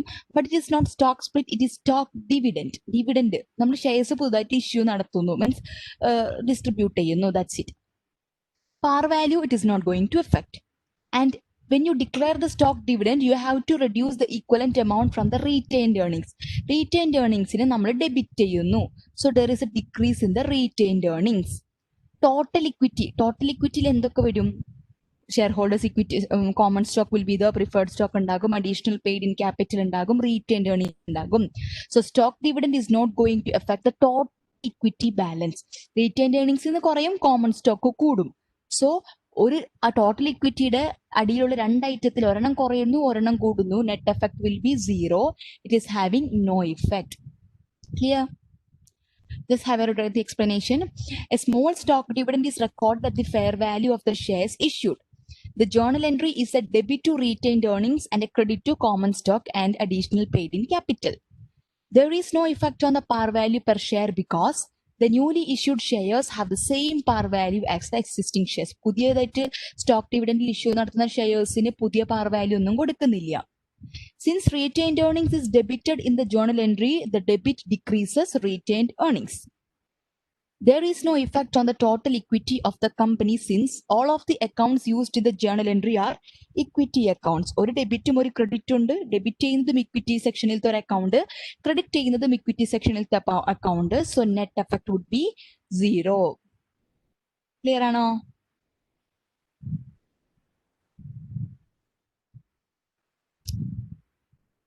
ഓക്കെ, ഇനി ഇത് സ്റ്റോക്ക് ഡിവിഡന്റിന് പകരം സ്റ്റോക്ക് സ്പ്ലിറ്റ് ആണെന്ന് കരുതുക. 10% സ്റ്റോക്ക് ഡിവിഡന്റിന് പകരം ഒരു 2-for-1 സ്റ്റോക്ക് സ്പ്ലിറ്റ് കൊടുത്തു വിചാരിക്കുക. പാർ വാല്യൂൽ എന്തായിരിക്കും? 2-for-1. So par value will decrease. Retained earnings, so no effect. Total equity, no effect. So stock splitting questions നമുക്ക് വരും. സോ അപ്പോൾ നമുക്ക് ചെയ്യാം. I just told to you because information രൂപത്തിൽ പറഞ്ഞതാ. So let's move on to, can we move on to the next question?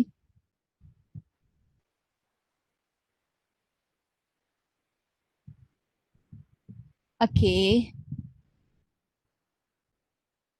Which one of the following is true regarding small stock dividend? Okay. Retained earnings equal to the par value of shares issued is converted to contributed capital. An amount equal to the current fair value of shares issued is transferred from retained earnings to contributed capital. The amount of equity capital available for future dividends is increased. Each common shareholder's percentage of ownership in the corporation increases.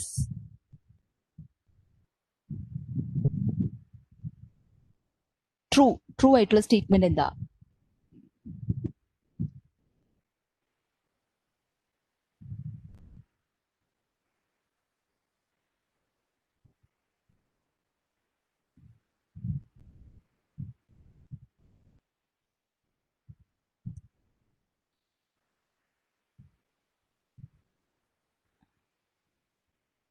Which one is true? Okay, think. You have 2 minutes time. Just think the options. And for now currently 434 alle. Yeah. 435. Okay, 437 you have to get me the answer.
Okay.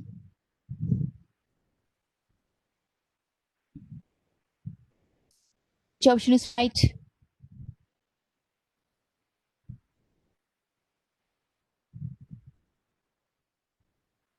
ഏതാ നിങ്ങൾക്ക് ശരിയായി തോന്നുന്നത്? Which of the following is true regarding small stock dividend? ഇതിൽ ഏതാണ് ശരി?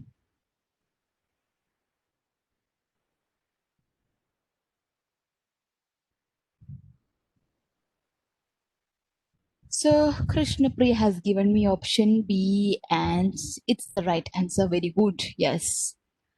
If the small stock dividend, please remember the term small stock dividend. If the dividend is a small stock dividend, what you have to do?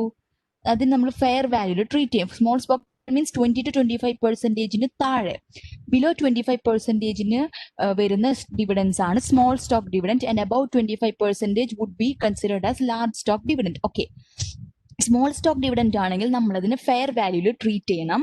So retain earnings entry നമ്മൾ എങ്ങനെയായിരിക്കും record ചെയ്യുന്നുണ്ടാവുക? Suppose retained earnings same entry. If it is a small stock dividend, you have to account it using the fair value method, and retained earnings account debit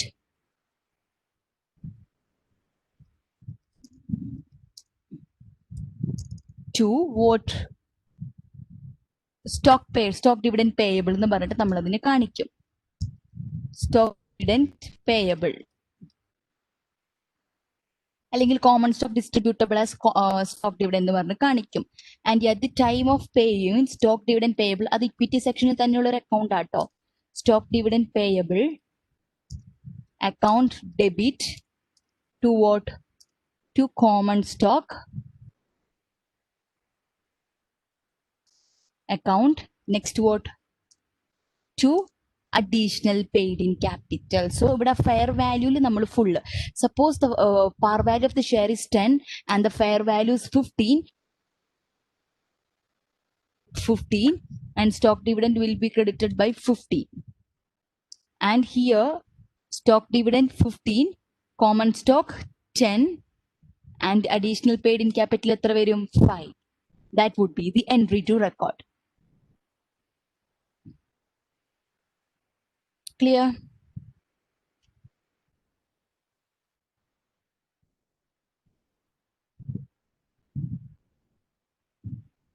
Okay.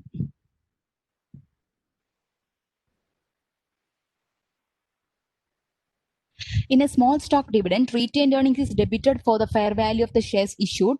The common stock account is credited for the par value of the newly issued shares, and additional paid in capital is credited for the difference.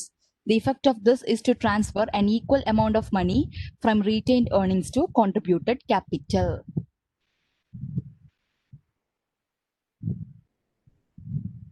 Okay.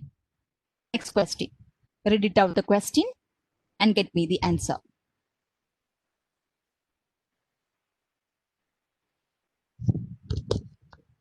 Just a moment.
Okay.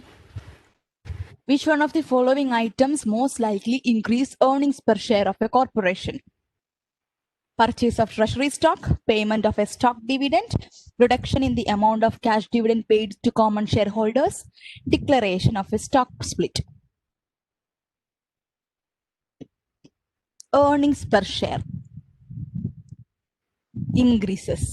Yes, very good answer. Purchase of treasury stock. Yes, company. So you have to what you have to understand is that what is earnings per share? എന്താണ് EPS? EPS is equal to income available to common shareholders. അല്ലേ?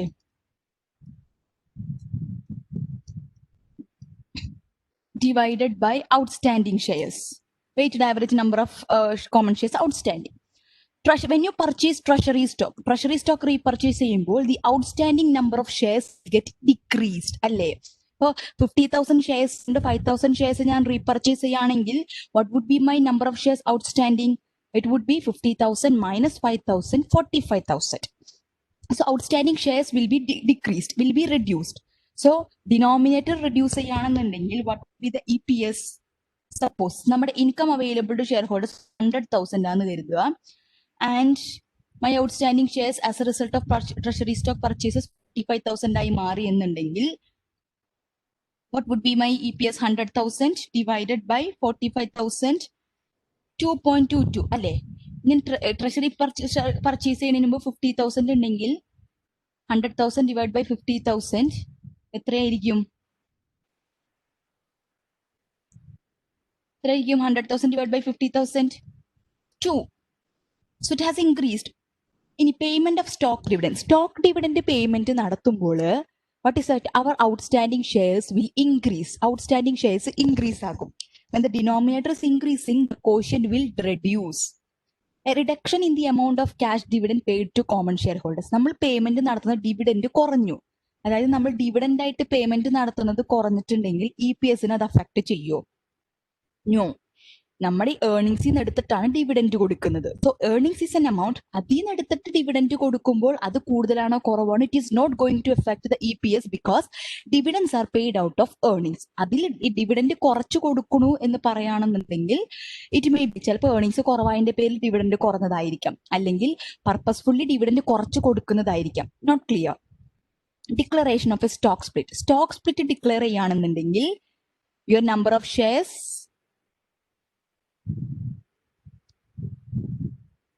get increased. അല്ലെ? Stock split ആകുമ്പോൾ number of shares കൂടും. Number of shares കൂടുകയാണെന്നുണ്ടെങ്കിൽ what would be the EPS? EPS will reduce. So the answer is option A, very right answer. So next question. See, question നമ്മൾ ചെയ്തിട്ടുണ്ട്, even though let's check it. We have done this question. ടെക്സ്റ്റിൽ നമ്മൾ ചെയ്തിട്ടുള്ള question ആണ്.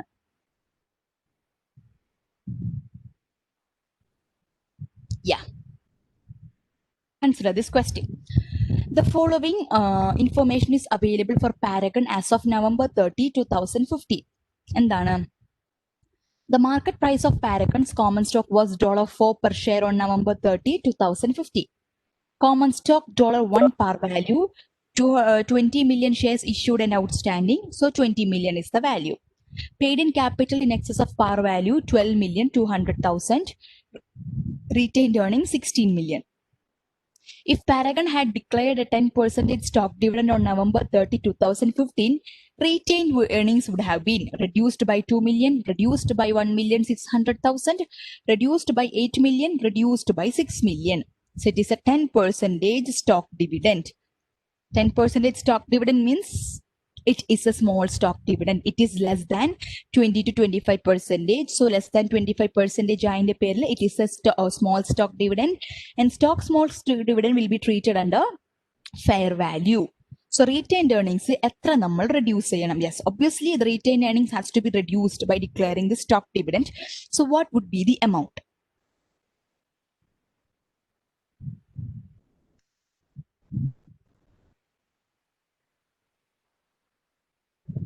എത്ര എമൗണ്ടിനായിരിക്കും retained earnings നമ്മൾ reduce ചെയ്യേണ്ടത്? Option A 2 million, B 1,600,000, C 8 million, D 6 million.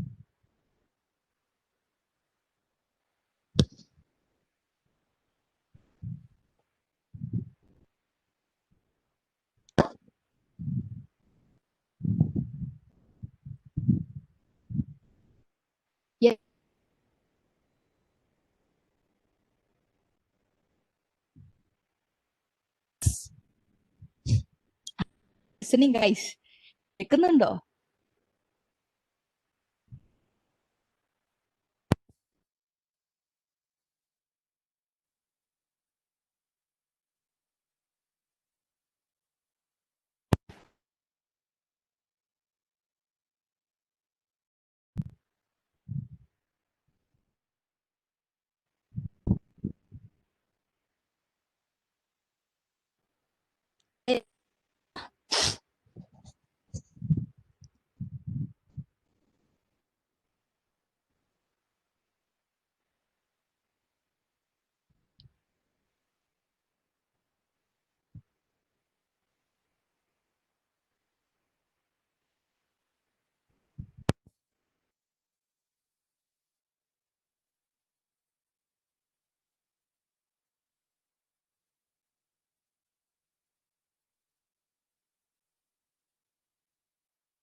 The answer is option C, reduced by 8 million.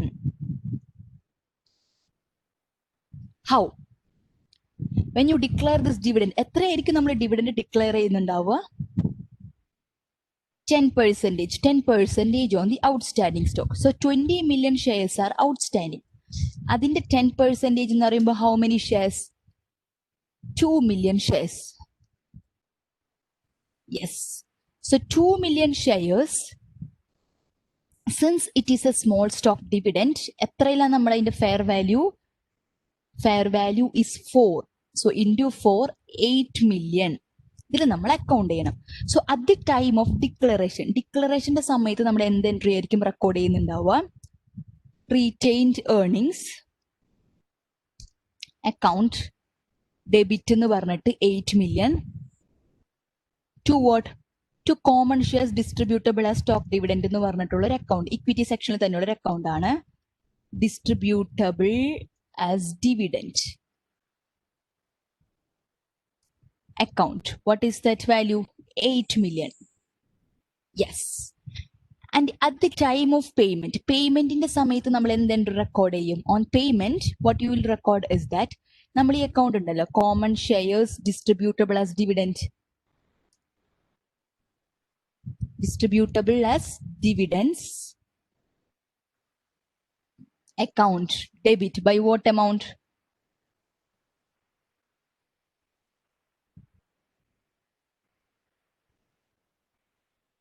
Yeah, 8 million. 2, common stock account. I hope you are listening to me. Common stock account by what amount? 2 million into 1, 2 million. And 2 additional paid in capital, what? 6 million. ഈ 2 million എങ്ങനെയാ വന്നേ? 2 million is the number of shares, അല്ലേ? 2 million number of shares into $1 is the par value. Additional capital in excess of par എത്രയാ? 2 million into 4 minus 1, അല്ലേ? 4 minus 1. Clear? Clear ആണോ?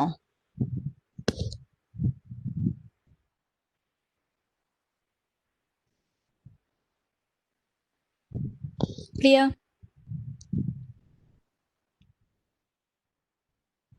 Okay, so moving on to the next question. കുഴപ്പമില്ല കേട്ടോ, കുറച്ച് നേരം കണ്ട് 10 minutes ശേഷം ഞാൻ ബ്രേക്ക് തരാം കേട്ടോ, don't worry. Okay. Stock dividends and stock splits differ in that option A, stock splits are paid in additional shares of common stock, whereas a stock dividend results in replacement of all outstanding shares with a new issue of shares. In a stock split, a larger number of new shares replaces the outstanding shares. Option C, a stock dividend results in a decline in the par value per share. Option D, stock splits involve a bookkeeping transfer from retained earnings to the capital stock account.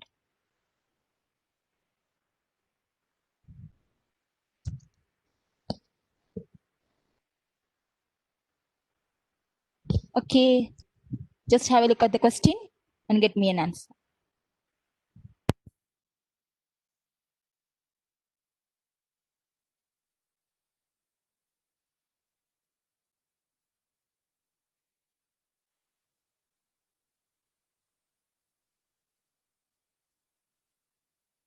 Yes, that's the right answer. In a stock split, a larger number of new shares replaces the outstanding shares.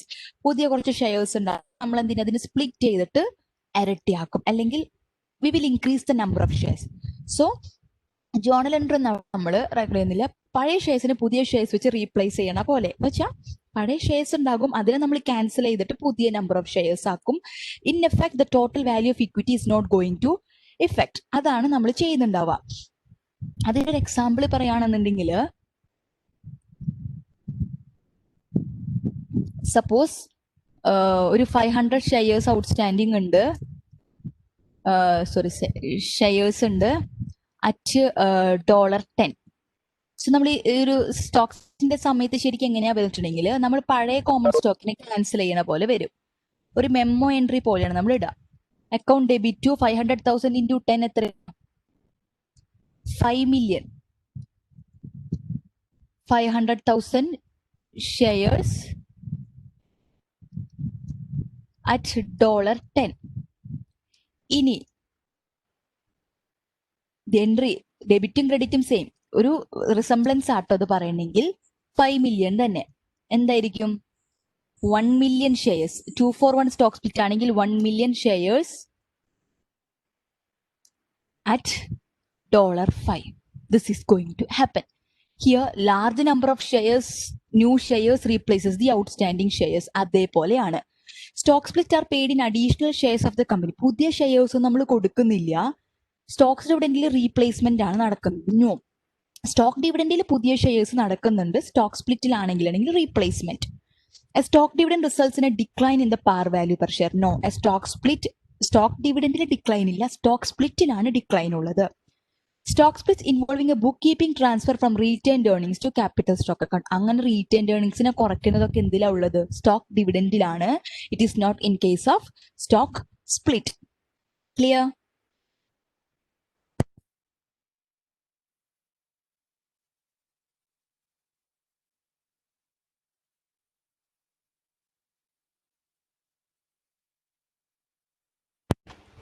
Okay.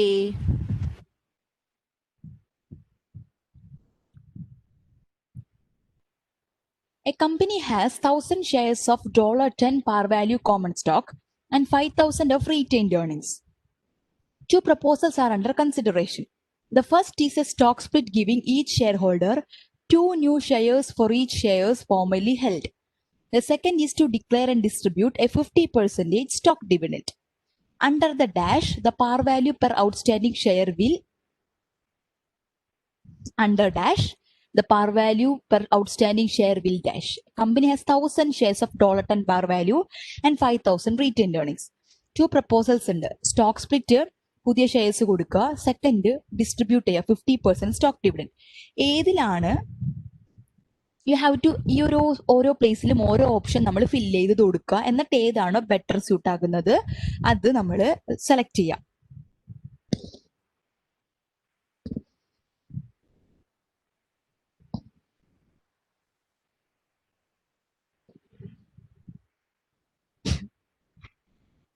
Yes.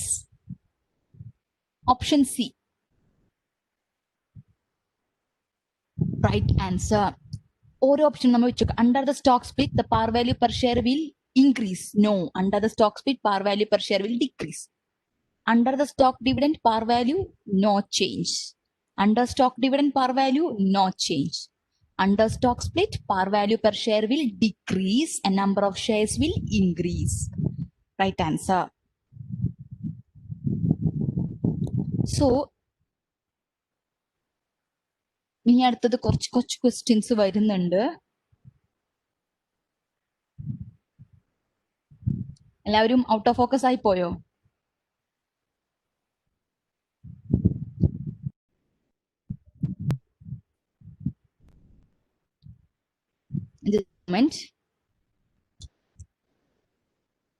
Okay,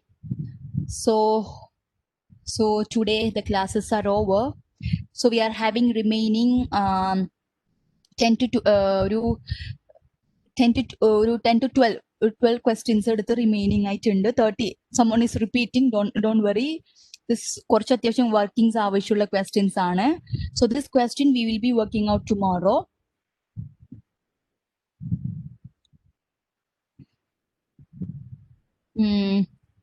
by the time മുമ്പ് discuss ചെയ്ത ക്വസ്റ്റ്യൻസിൽ എന്തെങ്കിലും doubts ഉണ്ടോ? And നമ്മൾ in tomorrow's class we will be ഈ ഒരു remaining questions ഉണ്ടാകും. മാത്രമല്ല നമ്മുടെ റവന്യൂ റെക്കഗ്നേഷൻ ടോപ്പിക് ഇല്ലേ, അതിലത്തെ ക്വസ്റ്റ്യൻസ് നമ്മൾ ഡിസ്കസ് ചെയ്യും. സോ ബിഫോർ ക്ലാസ്സിൽ വരുന്നതിന് മുന്നായിട്ട് just have a look at ഒരു ജസ്റ്റ് ഒന്ന് ഓടിച്ചൊന്ന് നോക്കുക. ആ ഒരു എന്തൊക്കെ ടോപ്പിക്സ് ആണ് നമ്മൾ കവർ ചെയ്യുന്നത്, അതിൽ എന്തൊക്കെയാണെന്നുള്ളത് നിങ്ങളൊന്ന് ജസ്റ്റ് റെഫർ ചെയ്യുക കേട്ടോ. അങ്ങനെയാണെന്നുണ്ടെങ്കിൽ നമ്മൾക്ക് ക്വസ്റ്റ്യൻസ് അങ്ങനെ പെട്ടെന്ന് വർക്ക്ഔട്ട് ചെയ്യാൻ വേണ്ടിയിട്ട് പറ്റും. സോ ഡോണ്ട് വെറി, നമ്മൾ തിയറീസും അതിന്റെ റിലേറ്റഡ് ആയിട്ടുള്ള കാര്യങ്ങളും ഞാൻ ക്ലാസ്സിൽ ക്വസ്റ്റ്യൻസ് വർക്ക്ഔട്ട് ചെയ്യുന്നതിന്റെ കൂട്ടത്തിൽ നമ്മൾ എക്സ്പ്ലെയിൻ ചെയ്തൊക്കെ പോകും. സോ അത് നിങ്ങൾക്ക് ആ ഒരു അനോ ദാറ്റ് കുറച്ച് സമയം കഴിഞ്ഞല്ലോ നമ്മൾ ആ ഒരു റവന്യൂ റെക്കഗ്നേഷൻ ആ ടോപ്പിക് എടുത്ത് കഴിഞ്ഞിട്ട് ചിലപ്പോൾ കണക്ഷൻ ഒക്കെ നിങ്ങൾക്ക് ലൂസ് ആയിട്ടുണ്ടാകും. Means you may lose the connection. So at the time just have a ഒരു ഓടിച്ചിട്ടിട്ട് ഒരു നോട്ടം നോക്കിയിട്ട് നിങ്ങൾ വരിക, ഒന്ന് റെഫർ ചെയ്തിട്ട് വരിക. അങ്ങനെയാണെന്നുണ്ടെങ്കിൽ പെട്ടെന്ന് നമ്മൾക്ക് ആ ക്വസ്റ്റ്യൻസ് വർക്ക്ഔട്ട് ചെയ്യാൻ വേണ്ടിയിട്ട് പറ്റും. And what I want is that ഒരു പാർട്ടിസിപ്പേറ്റീവ് സെഷൻ ആയിട്ട് നമ്മൾക്ക് അതിനെ കാണാം. ക്വസ്റ്റ്യൻ ആൻസർ സെഷൻ എന്ന് പറയുമ്പോൾ ഞാൻ ക്വസ്റ്റ്യൻ വായിക്കുന്നു, ഞാൻ തന്നെ ആൻസർ പറയുന്നു. നോ, നമ്മളിപ്പോ എങ്ങനെ ഒരു ക്ലാസ് റൂമിലാണ് വർക്ക് ചെയ്യുന്നതെങ്കിൽ അല്ലെങ്കിൽ എഴുതുന്നതെങ്കിൽ I will be dictating the questions. നമ്മൾ എല്ലാവരും ഒരു പാർട്ടിസിപ്പേഷനോട് കൂടിയിട്ടായിരിക്കും ക്വസ്റ്റ്യൻസ് വർക്ക്ഔട്ട് ചെയ്യുന്നുണ്ടാവുക. സോ അതാണ് നമ്മൾ ഇവിടെയും കൊണ്ടുവരാൻ വേണ്ടി നോക്കേണ്ടത്. സോ നിങ്ങൾക്ക് ഐ വിൽ ബി ക്വസ്റ്റ്യൻസ് വരും. ഒരു ഡിഫറെന്റ് പാറ്റേണുള്ള ക്വസ്റ്റ്യൻ ആണെങ്കിൽ ഞാൻ ഡിക്റ്റേറ്റ് ചെയ്യും, ഞാൻ ആദ്യം എക്സ്പ്ലെയിൻ ചെയ്യും. ഇനി അതിന്റെ സിമിലർ ക്വസ്റ്റ്യൻ വീണ്ടും ചെയ്യാൻ പറയാം. then you have to provide me the answer. Let's discuss. You could also discuss the questions. And if you are working out wily questions ഒക്കെ നിങ്ങൾ വർക്ക്ഔട്ട് ചെയ്യുകയാണെന്നുണ്ടെങ്കിൽ, if you are having any doubts, അല്ലെങ്കിൽ ഇത് നമ്മൾ ക്ലാസ്സിൽ workout ചെയ്തതിന് കുറച്ച് വ്യത്യസ്തമായിട്ടുള്ള പാറ്റേണിലുള്ള ക്വസ്റ്റ്യൻ, യു നോ ദാറ്റ് എനിക്ക് ആക്സസ് ഇല്ല വൈലിയിൽ, എൻ്റെ ആക്സസ് കംപ്ലീറ്റ് ആയി. സോ എനിക്കറിയില്ല പുതിയത് എന്തൊക്കെ ക്വസ്റ്റ്യൻസ് വന്നിട്ടുണ്ടെന്ന്. സോ നിങ്ങൾ വർക്ക്ഔട്ട് ചെയ്യുന്ന സമയത്ത് നമ്മൾ ക്ലാസ്സിൽ ഡിസ്കസ് ചെയ്യുന്നതിൽ നിന്ന് വ്യത്യസ്തമായിട്ടുള്ള ക്വസ്റ്റ്യൻസ് ഒക്കെ കാണുകയാണെന്നുണ്ടെങ്കിൽ ടേക്ക് ഇറ്റ് എ സ്ക്രീൻഷോട്ട്, അല്ലെങ്കിൽ നമുക്ക് സോഫ്റ്റ്വെയറിൽ മാർക്ക് ചെയ്യാനുള്ള ഒരു ഓപ്ഷൻ ഉണ്ടല്ലോ. സോ നമ്മൾക്ക് ക്ലാസ്സിൽ ഇത് ഷെയർ ചെയ്യാം. Let's discuss. സോ ഒരു 3 to 4 ക്ലാസ്സസ് കൊണ്ട് നമ്മുടെ പാർട്ട് 1 കഴിയാണ്. അതിന്റെ കഴിഞ്ഞിട്ടുണ്ടെങ്കിൽ കഴിയുന്നോട് കൂടി നിങ്ങളൊന്ന് ആ തുടക്കം മുതൽ എൻഡ് വരെ ജസ്റ്റ് ഒന്ന് നോക്കിയിട്ട് പോകുക. എന്തെങ്കിലും ഒരു ഡൗട്ട് ഉണ്ടെങ്കിൽ ഒരു ദിവസം നമ്മൾക്ക് ആ ഡൗട്ട്സ് എല്ലാകും ഈ പാർട്ട് 1 നിന്ന് ക്ലിയർ ചെയ്യാൻ വേണ്ടി പറ്റും. പാർട്ട് 1 നമുക്ക് കണ്ടന്റ് ഇങ്ങനെ ഒരുപാട് പേജസിന്റെ എണ്ണം കുറവാണെന്നുണ്ടെങ്കിൽ കണ്ടന്റ്സ് ഉണ്ട്, ഇൻ ഡെപ്ത് ഒരുപാട് തിയറി, ബേസിക് ആയിട്ടുള്ള കുറെ തിയറി കാര്യങ്ങളൊക്കെ ഉണ്ട്. സോ മറ്റ് സെക്ഷൻസിലോട്ടൊക്കെ പോകുന്നതിന് മുന്നായിട്ട് ഈ ബേസിക് ഇതാണ് ബേസ്. ഈ ബേസ് നമ്മൾ കറക്റ്റ് ആയിട്ട് വെക്കണം. സോ വർക്ക്ഔട്ട് ചെയ്യുന്ന സമയത്ത് please provide due weightage for this section, because exam point of വ്യൂലാണെങ്കിൽ അത്യാവശ്യം വെയിറ്റേജ് ഒക്കെ ഉള്ള ഒരു സെക്ഷൻ ആണ്. നമ്മുടെ പേജസിന്റെ എണ്ണത്തിൽ കുറവാണെന്നുണ്ടെങ്കിലും വെയിറ്റേജിലും അതിന് അത്യാവശ്യമുണ്ട്. മറ്റ് സെക്ഷൻസിന്റെ ഒപ്പം തന്നെ വെയിറ്റേജ് ഈ സെക്ഷൻസിനും ഉണ്ട്. So please consider it.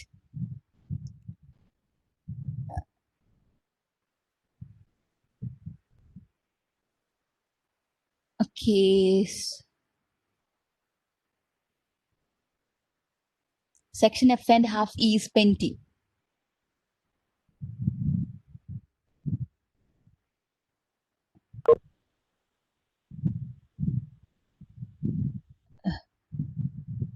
Just a moment.